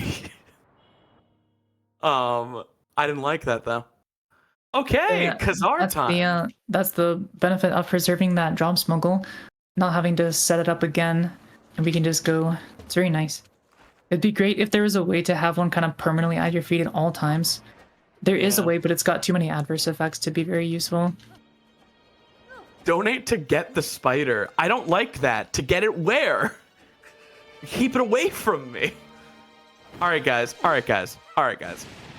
We are 124 away from the glitch exhibition. I'm going to meet you in the middle. Here's what I'm going to do. I'm going to donate the 24 right now. And then I'm going to need you guys, all of you chatters, to help us get across that finish line. We can do this. We can get Prologue Escape if we work together.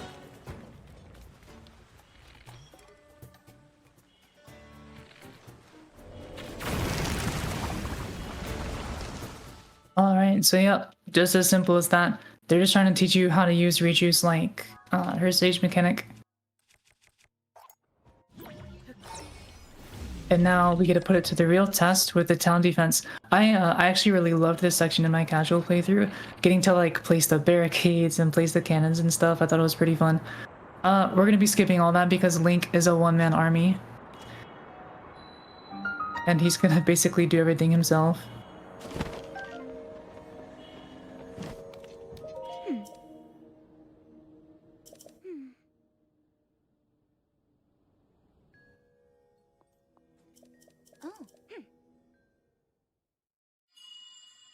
So we end up getting this funny interaction where we talk to Riju and she's like, okay, like, go talk to the soldiers and figure out the defense. And then you just immediately talk to her again without moving. And she's like, oh, are you good then? And you're like, yep. She's like, okay. Yeah, I'm kind of a force of nature. Yeah, I'm sorry. I'm not going to come here and mansplain where they should point their cannons. They're capable warriors.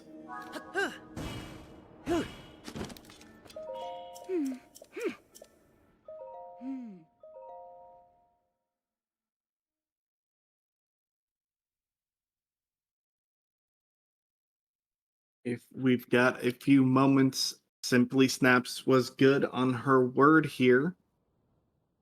The $24, that puts us ever so close to that 55 actually here. We do have 24 from Simply Snaps, and she says, here we go.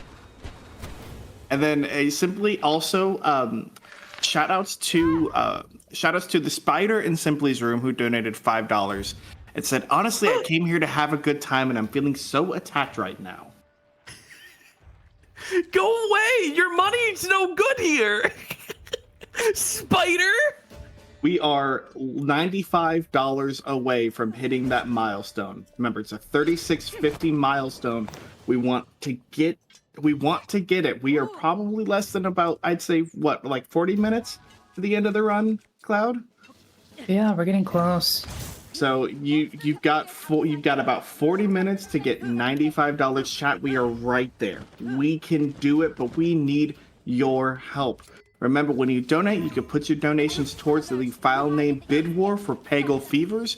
Currently, the only name that is showing here is Alice Rules with that $55 right now. But you can put any other name. Remember, there's a 4-way race, so we're going to be using at least 4 names most likely. So if you want to get your name in there and you want it to be seen on that world debut of Peggle Fevers, please donate here.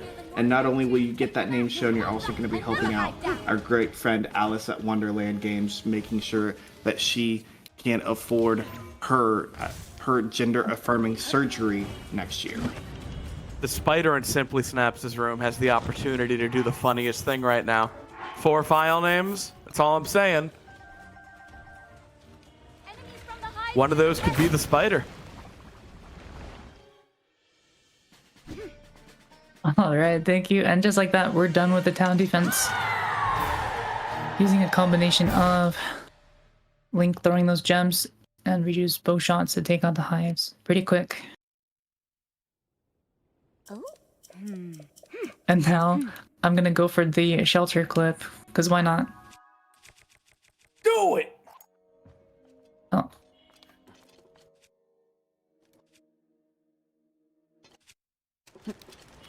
That clip saves 3 seconds, 4 seconds, and if you miss it, it loses upwards of 60. I just wanted to go Nice. for it because it's fun. You can buffer Yeah. it with the menus. It's not super bad. JPEG is right. Someone should make one of the file names the Spider, and only people who were here at 2 a.m. will know why. We'll be part of an That's true. exclusive club. You'll have the lore. The lore. Nice shot. Love it. One last order of business before we can actually get to the temple is completing this mirror puzzle. To summon This the section's Tower a- of the Gods. I mean, the Lightning Temple. Kinda, yeah. This part's a bit awkward because it's like, it's just too far that it seems like you'd want to do a slide instead of rocketing, but it actually ends up just being like the same amount of time.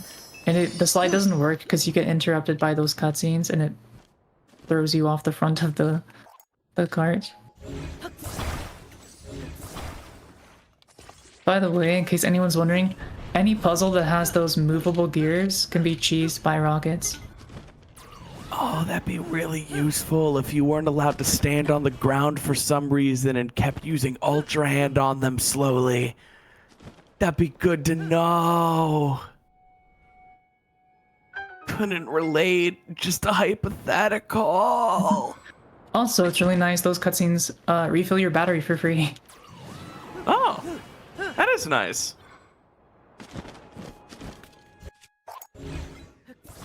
Oh, that's so smart. No. I'm peeved. I always love watching speedruns of a game I just finished playing because I learn all these like tricks that I never thought to try in my casual play. And games like this are perfect for those sort of things where it's like not even like glitchy stuff, but just casual strats. Echoes of Wisdom sandbox is another type great games. example of that. Oh yeah, Echoes of Wisdom is great. Like when I finished Echoes of Wisdom and watched a few other folks play it, I was just like, oh wow.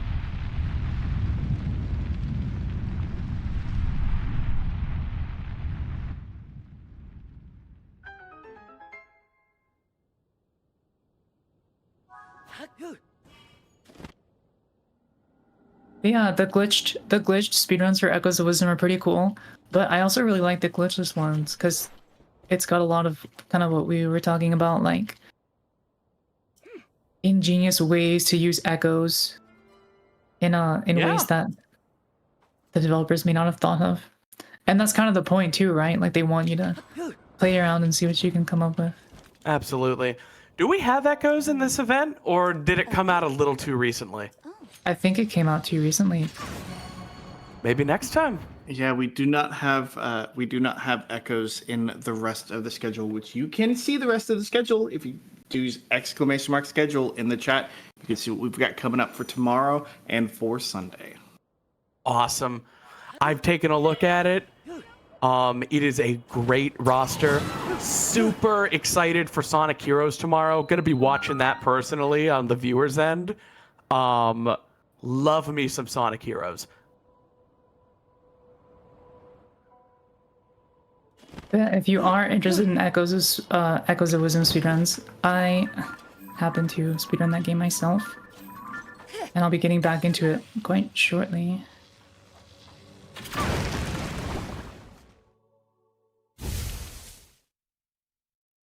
All right, so we've got this little boss kind of prelude encounter. Where's my gems? There we go.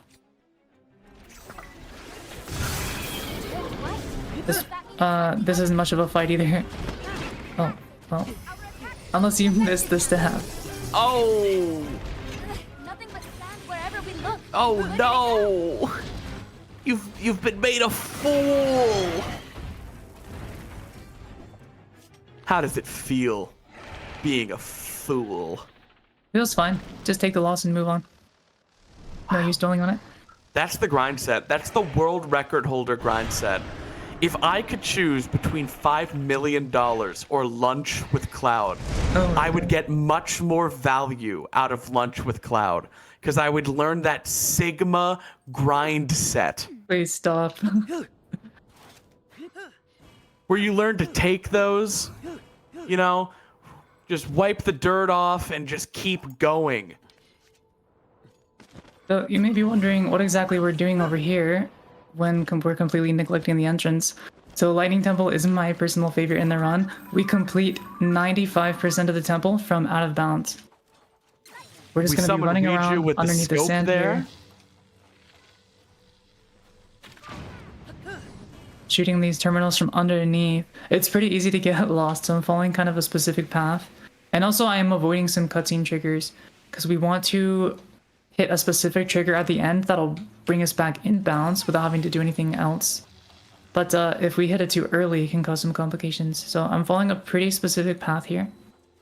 Yeah, folks who've been watching since the start, they'd remember when Cloud accidentally hit a cutscene trigger and got put back in bounds during the intro. That's actually what we want to do at the end of this section.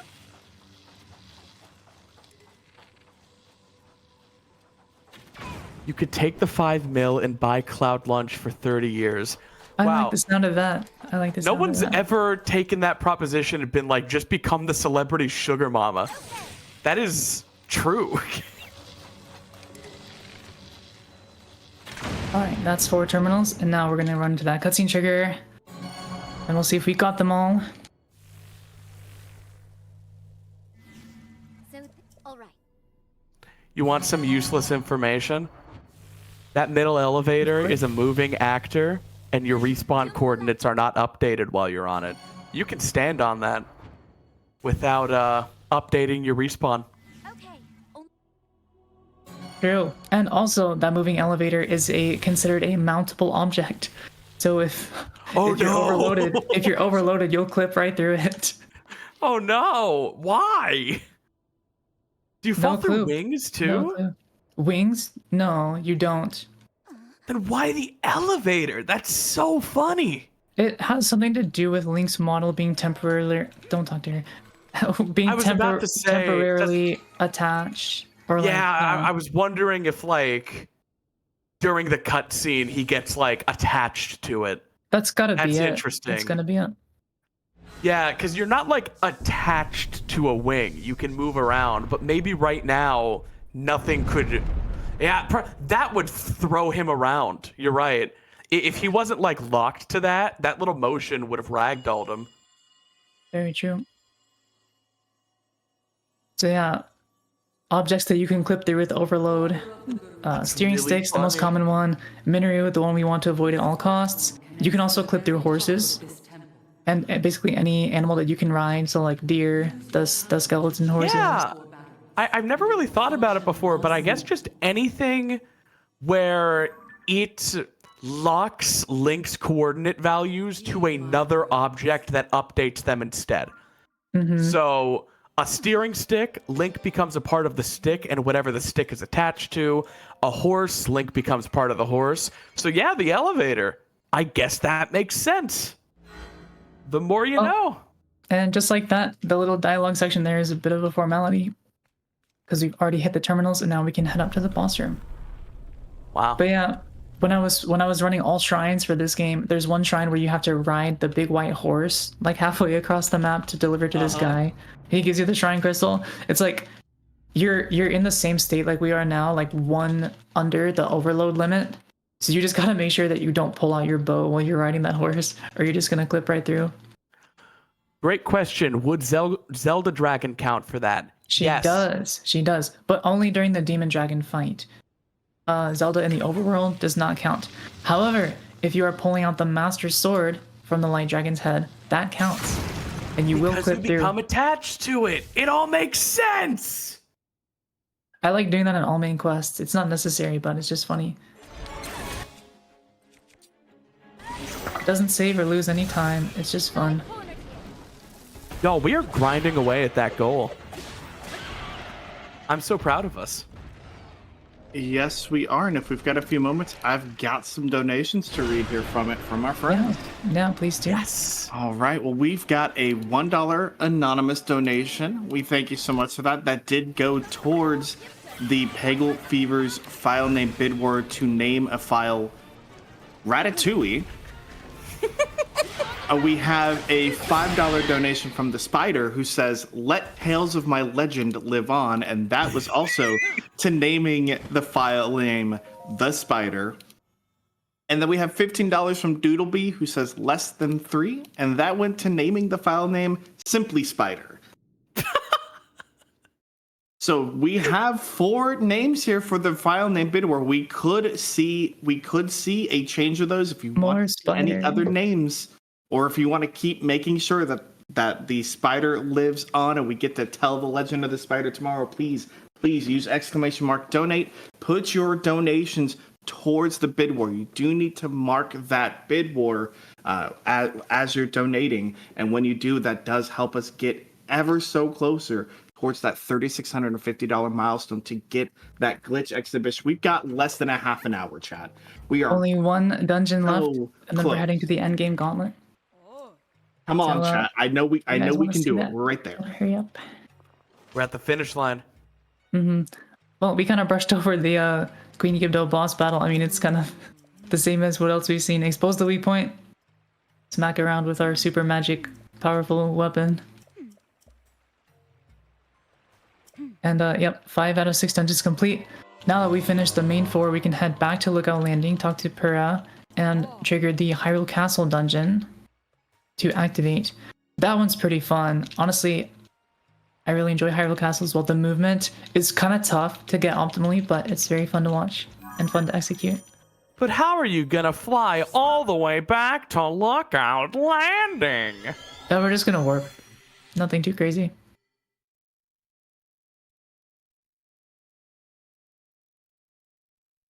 I knew that. I was teeing you up. Oh, alright. Well, I mean, it's not even really a glitch, it's just an intended game mechanic. So, we're gonna warp back to Lookout Landing, go talk to Pura on top of her telescope. Look through said telescope. Yeah. And then make our way to castle. Fun fact, this is one of the few cutscenes I found that does not despawn a Zonai device you're standing on. Don't know why. That seems like incredibly useful knowledge. You'd think it would though, because it like unloads the entire map and loads a cutscene. But whatever. I know a lot of people are really invested on whether or not certain cutscenes get rid of the cart you're standing on. That's a common American problem, a household issue. I'm not weird. All right, so Hyrule Castle, it's kind of spiritually like the other dungeons we've done in the sense that you enter the dungeon, there's a few rooms you have to go to, and then you get to go to the boss.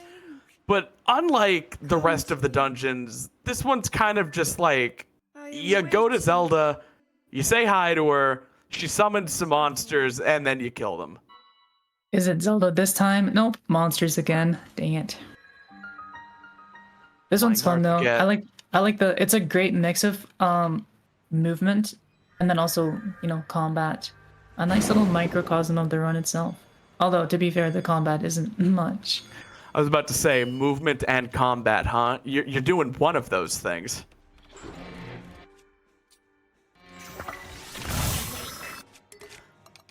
Do you know if it's possible to string those ring animations together?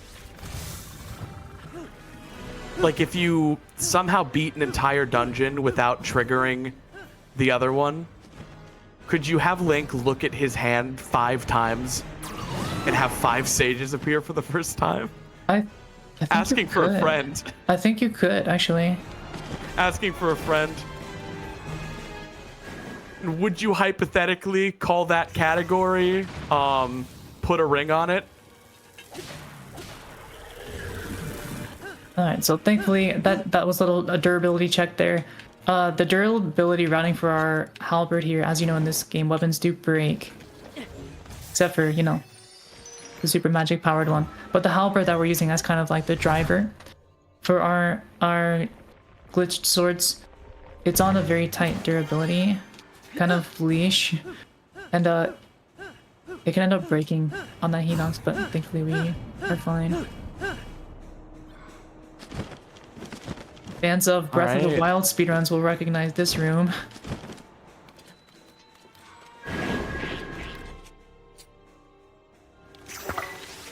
Oh.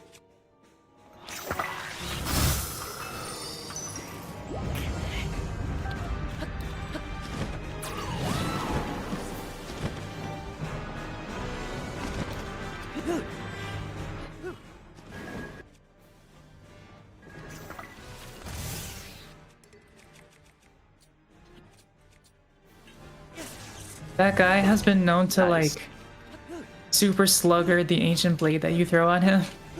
If he hits it with his claymore, it just sends the blade flying and it completely misses.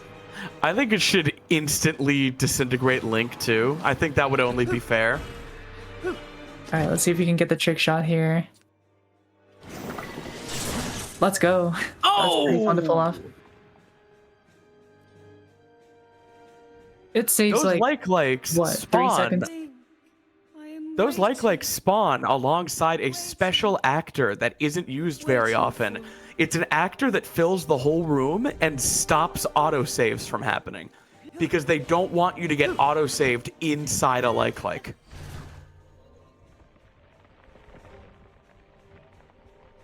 I learned something new. Yeah. No, the data miners told me that. Basically, like, that's one of the few fights in the game that has that special actor where if you were to autosave there and like start the game up inside a like, the game would like super break. So you can't save in that room.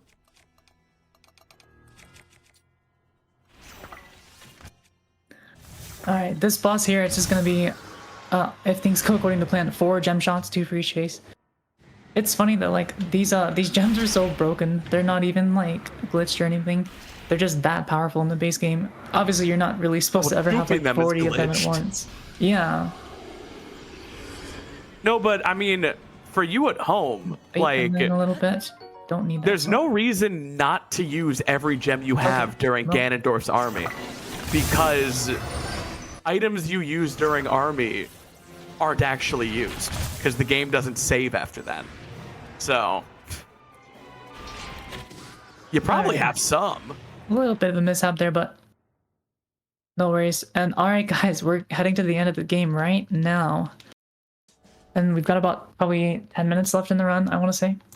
Well, let me see if we can't do this. For this last 10 minutes, can we get an $8 hype train? Starting here with JPEG, who donated $8 and said 1 for each leg with a smiley face with 8 eyes. And that went towards naming the file Simply Spider for tomorrow's Peggle Fevers run. So chat, $8 hype train. We are $66 away. And we've got less than 10 minutes, I'd say. Less than 10 minutes to get there. So $8 hype train, $66. Let's get that glitch incentive met. All right, guys. One-time special offer. If we can get the number to 36 before the Ganondorf fight, I will donate 50 and get us to the goal. That's 3 minutes away, roughly. Let's make this happen. I'll do it. 3 minutes for $16, Chuck. Come on. Come on. I'm crazy. I'll do it. I'll do it right now. That's true. She is crazy. I mean, she'll donate the money. Alright, so army here. If you've seen an any percent run, we do the same thing, but we're throwing the gems instead. All Dungeons has it a little bit easier. We can just kind of vaporize them all like that. Now, there's just one thing we need to pick up in army, which is a Royal Broadsword as a replacement weapon for our halberd that we will need for the final fight against Ganondorf. Yeah, army's really convenient because it basically has everything in the game. Like anything you would need, you can get here. Yeah. Yeah. So that's one of those soft lock things that I actually almost triggered. If I had my bow out when I mounted Minion right there, I would have clipped to the floor. Actually, here it wouldn't have been that big of a problem because it just would have voided me out and sent me right back to the platform. But yeah, you can see why that would be kind of a... Oh. 16 is 2 spiders. We just need 2 spiders to look into their hearts, I assume they have. That seems like something spiders have. There's always one straggler in the back there. I missed. Come on, take him down. Thank you. I'm not stalling for content, I promise.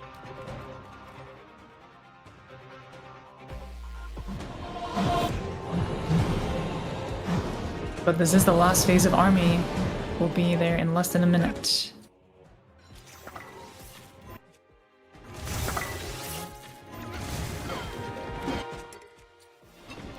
Oh, thank you for smacking him out of the way. We hit it! All right. True to my word.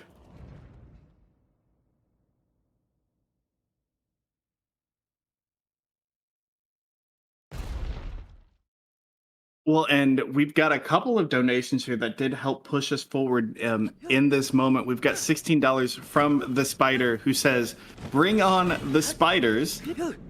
And then we also have a $16 anonymous donation who said, "The itsy bitsy spiders climbed up the water spout." All right, true to my word, I will get us there. I will close the distance just before Ganondorf. Alright, I gotta actually do a little bit of prep here.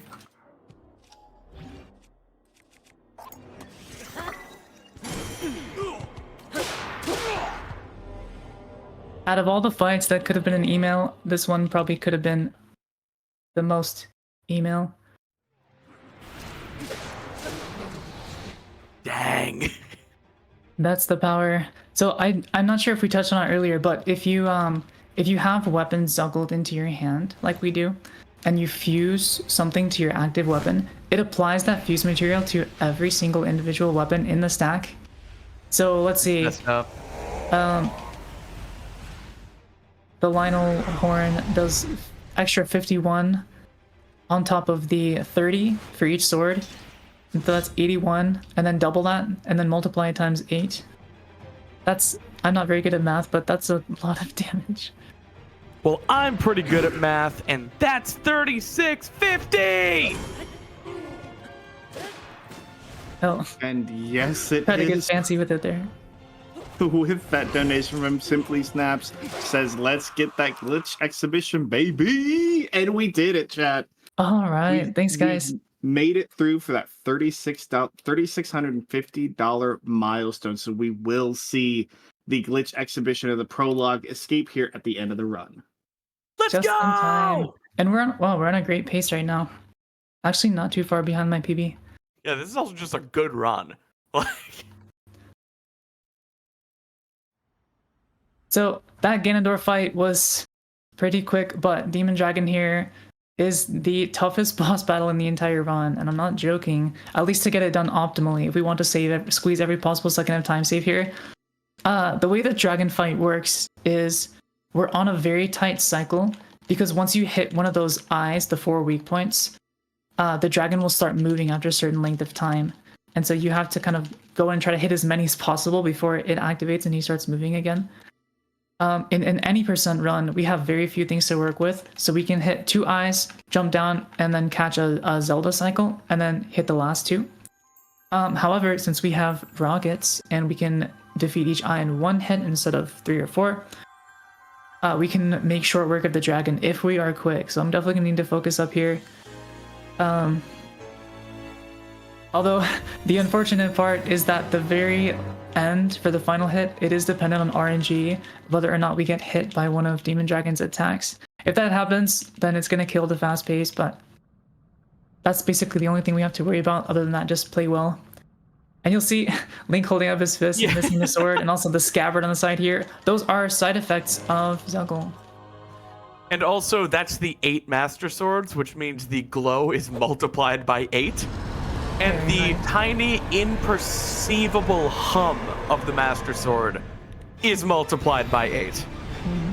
Alright, so I'm going to focus up here.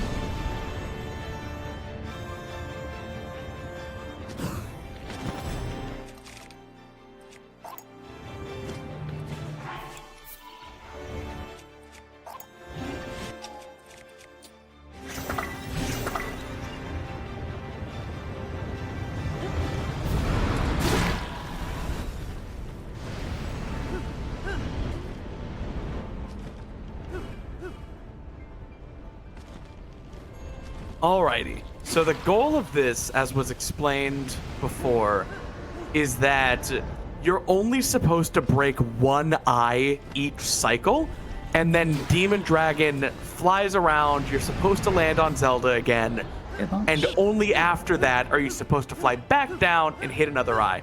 It is possible to avoid these phases. The hurt boxes for all of the eyes and the secret stone exist even when you're not supposed to be hitting them. It is just very tricky. It's already tight enough in any percent, but you're going for an even faster cycle in all dungeons, and we're Right, so I about did my to see part. if it paid off. I did my part, and now we're just relying on RNG.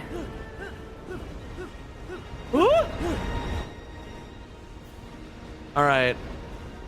And if she misses, there's one more thing she can try, but it's kind of a Hail Mary. All right! Loads of time to spare. Perfect. That was great! Wow! Fast Demon Dragon. Glad we got to hit that. Last showcase I did, I did get hit by an RNG attack at the end, but I'm glad we got the payback this time. Yeah, it's always Very nice. hard when at the very end of the run, there is a brutal skill check and RNG. Wait, what's my time here? I'm actually like basically neck and neck with PB. You're at 2:42:30. I gotta see when he sticks the sword in.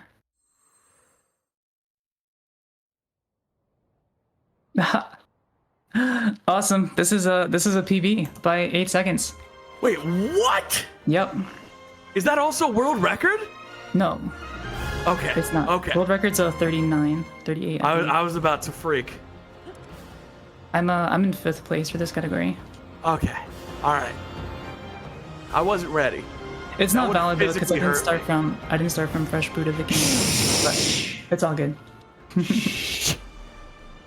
No one needs to know that.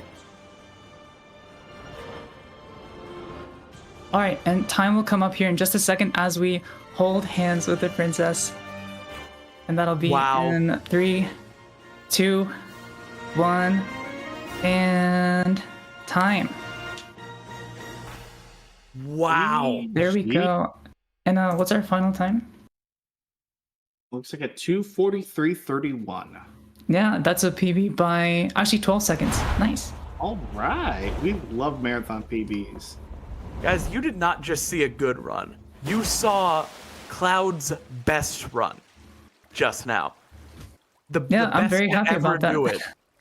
I'm very happy about that. I think the biggest mistake was probably losing a minute or so in intro. Other than that, it was very clean. Knees weak, arms spaghetti. We did it. And one last final glitch for you guys at the end of the run here. We get that lovely Master Sword glow, yet again illuminating our favorite couple.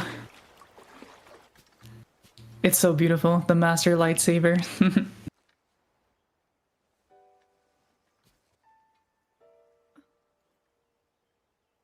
Amazing. But yeah, I guess we can do some shoutouts now before we head over to the glitch exhibition. Thank you guys all so much for donating towards that, by the way. I'm super excited to show this off. But yeah, huge shout out to Simply Snaps for joining me on comps. Always a pleasure.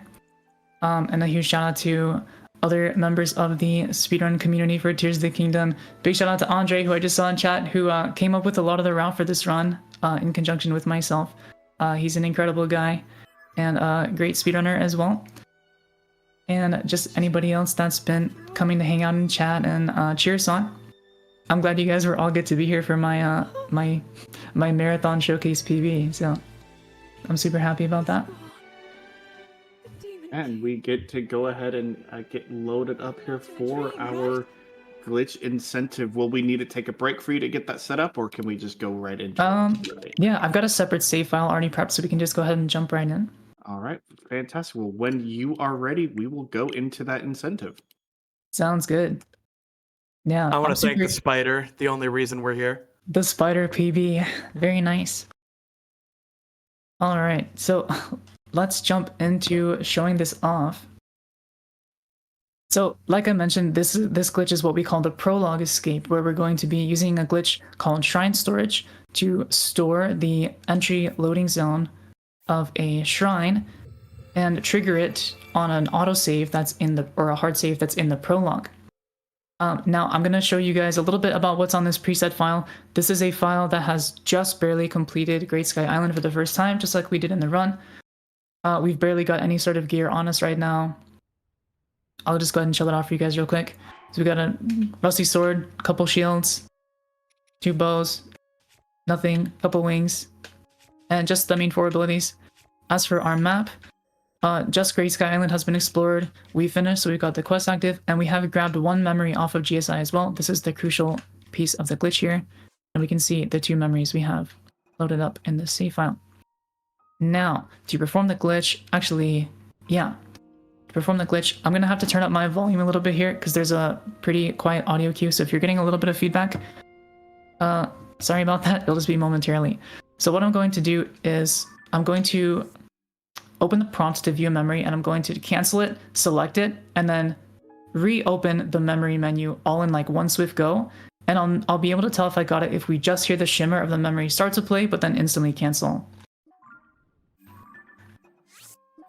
All right, sounds like we got it there. So now when I walk into the shrine, we're going to trigger an infinite loading screen. I briefly mentioned this earlier. Normally we're supposed to enter the shrine, right? But we've just got this infinite loading screen. Nothing we can really do here. Keep your eye on the bottom left corner at the little kind of loading spinner. Actually, we have access to the pause menu in this inventory. So what I'm going to do is try to blindly navigate to load my save that I made in the intro earlier. So I'm going to pause. You're just going to have to trust me that things are happening right now on screen because I can't see and neither can you. load, scroll down to the bottom, select my intro save, up, and if we do this correctly, when I press A here, we're going to see that spinner at the bottom left start to stutter. There it is. Now watch the top right of the screen. If we got the right save, we're going to see those 30 hearts and those 3 wheels of stamina. Perfect. Amazing. Now, when Link loads in, he's going to play the cutscene as if he's walking into a shrine, like as you can see here. And then once the cutscene is done, and he's going to load back in, now the shrine storage has been triggered, and he's going to pop out into the actual shrine that we walked into. So now here he is on Great Sky Island with 30 hearts and 3 wheels of stamina. From here, what we can do is we can either complete the shrine or leave the shrine. If we leave the shrine and just go about business as normal, it'll just be basically like your regular playthrough of GSI. However, if we choose to complete the shrine first, this will sequence break a whole bunch of stuff. Right now, we don't have any abilities. I'm spamming L here. The ability wheel is not opening. We don't have access to any of that. So what I'm going to have to do is I'm going to perform another glitch by going back to our autosave here. And then we're going to perform a glitch called mixed memory save load duplication. Basically, what that means is we're going to transfer 2 shields and 2 bows to that other save file for our prologue link to use to escape and beat the shrine. But real quickly, I only have 1 bomb shield, so I'm going to make a duplicate here real quick. So basically what happened there is we entered the shrine and interrupted the game so it couldn't finish entering the shrine, and then loaded the prologue save. So it finally finished entering the shrine, but also loaded the prologue save, entering the shrine as prologue link, which should not be possible.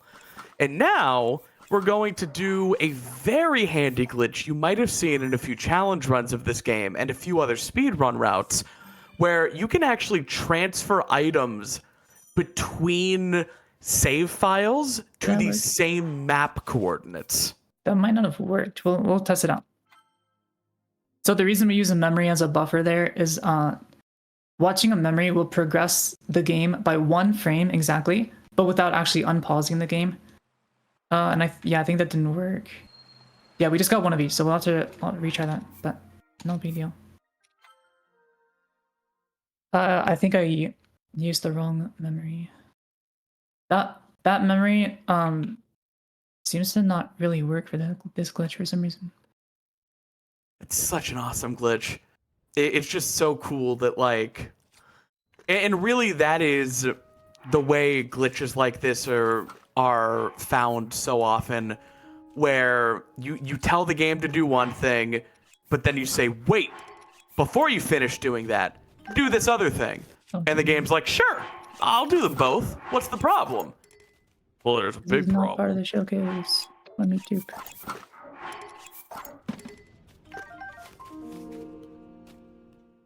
All right, let's try that again, shall we?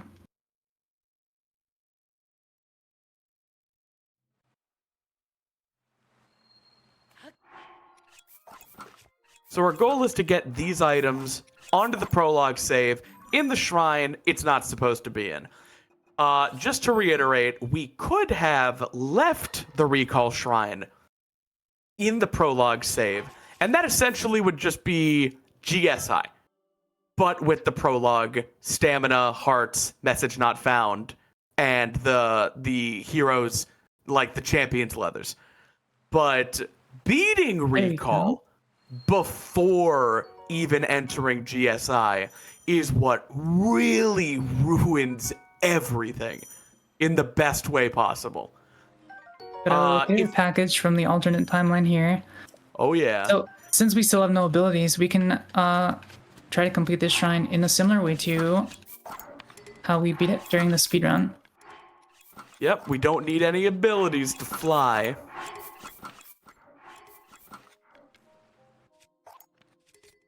See if I can get the collision stuck here. Perfect. And we're just going to use Arrow Smuggle again to make our way up. Unfortunately, we can't use the same trick on the clock hands that we did, so I'm going to take a page out of the Book of Runeless Speedruns, one of our category extensions, where you beat the game without ever using a single ability. Nice. I love this. I was late. Gotta try again.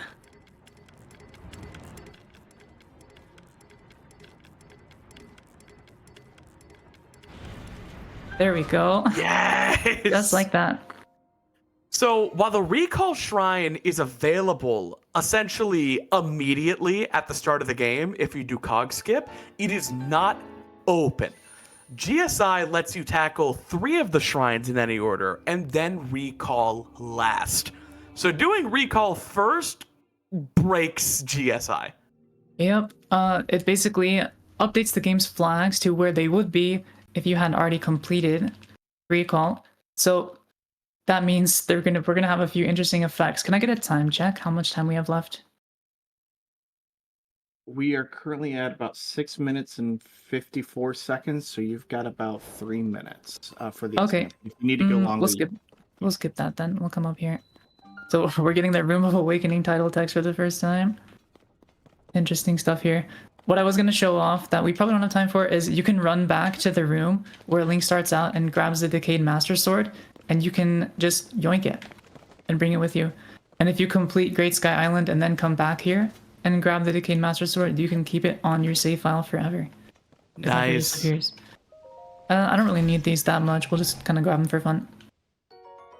If There's I'm not one- mistaken, a very important trigger is no longer below this island. That's correct. We'll get there in a second, though. I have one more thing I want to show off first.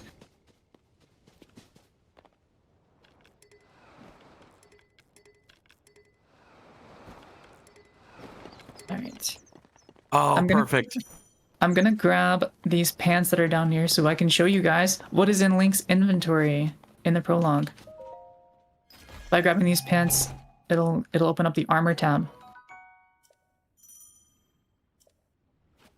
So we've got the Hylian trousers, these are stock. The well-worn hairband, this is his accessory that makes him look like Breath of the Wild hairstyle.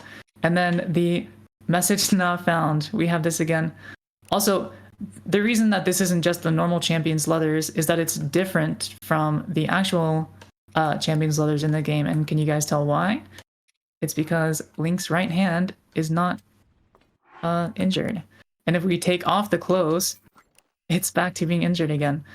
Because this the arm here, it's actually kind of like Link's base model. And then this specific article of clothing from the intro, it heals his hand.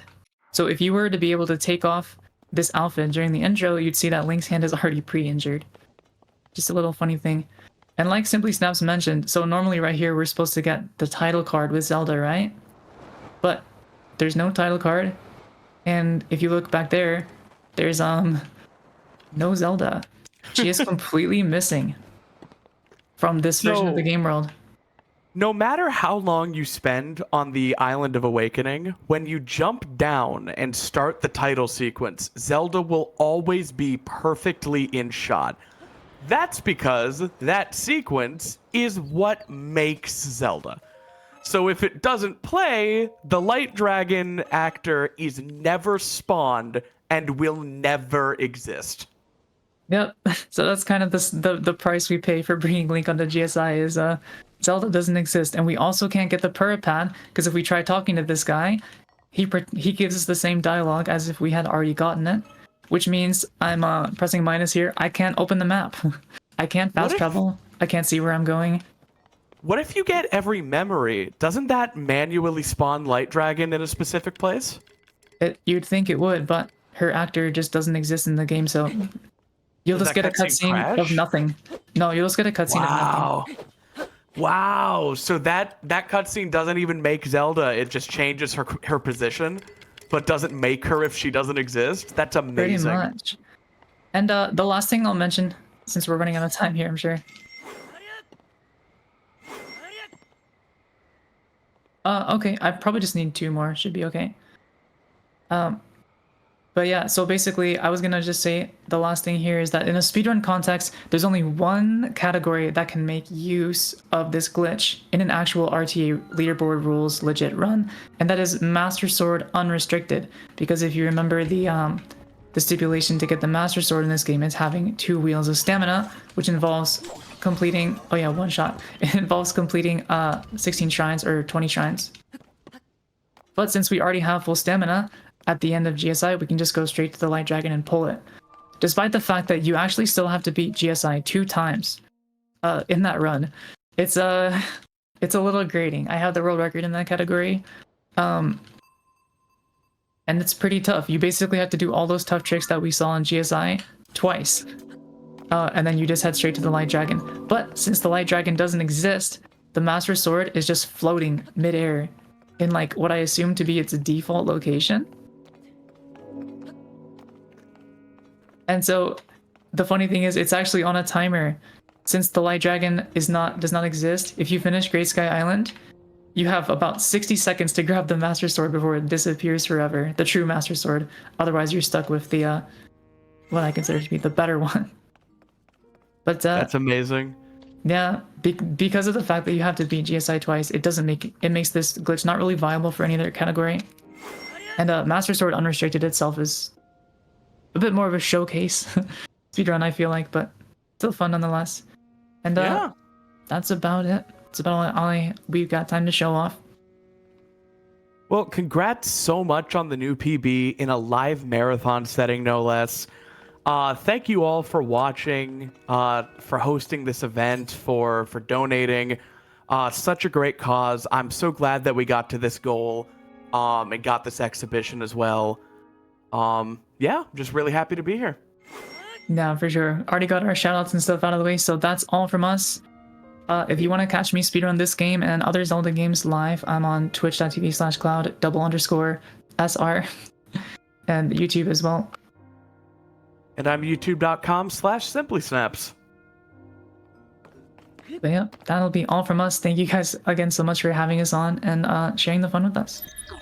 Send it back to the host. Yeah, thank you so much for joining us. Thank you so much for that showcase, Cloud, and simply for the fantastic commentary throughout. It was quite a pleasure to have.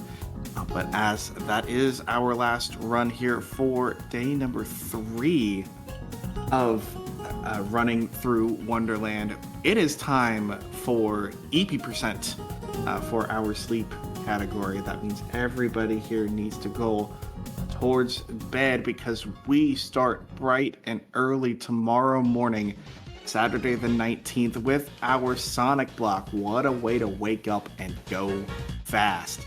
We're starting off with Sonic Heroes, the Team Chaotix run by Deku. It will be such a blast, such a great time. And we want to go ahead and say that we have opened up a new milestone that will end at the end of Peggle Fevers. So Peggle Fevers currently scheduled right around 4 in the afternoon Eastern Daylight Time. So that would be about 14 hours from now. The milestone is a $4,000 milestone, and it is for a bonus challenge page run. What we're seeing here is this is a Peggle fan game, Peggle Fevers, being run by 4 of the people who have worked on the game. This means that they've thrown in some of the wackiest challenges they could possibly design. If this milestone is met of $4,000, they're going to show off an additional race of one of the challenge pages for Peggle Fevers. And again, you can continue to donate towards the file name bid war for Peggle Fevers. One last update here just to see where we are at with that. Currently, Alice Rules is in first place there with $55. Then we've got Simply Spider at $39, The Spider at $21, and Ratatouille at $1. And we could see those change at any point in time tomorrow. So please come back, hang out with us, as we've got ourselves quite a stacked list of runs here tomorrow. You're going to see me on Sunday morning. I'll be right back here to open up our Sunday morning block hosting. But other than that, that is it for us. We're going to go give ourselves a raid over to Player 5. So we're going to go say hi to Player 5 here. But remember, gotta get some rest, get some hydration, and get yourself ready for another day of running through Wonderland tomorrow. It's day 4 of 5. We want to see you here. Thank you so much for joining us. Thank you so much for donating. We'll see you tomorrow. Have a great night.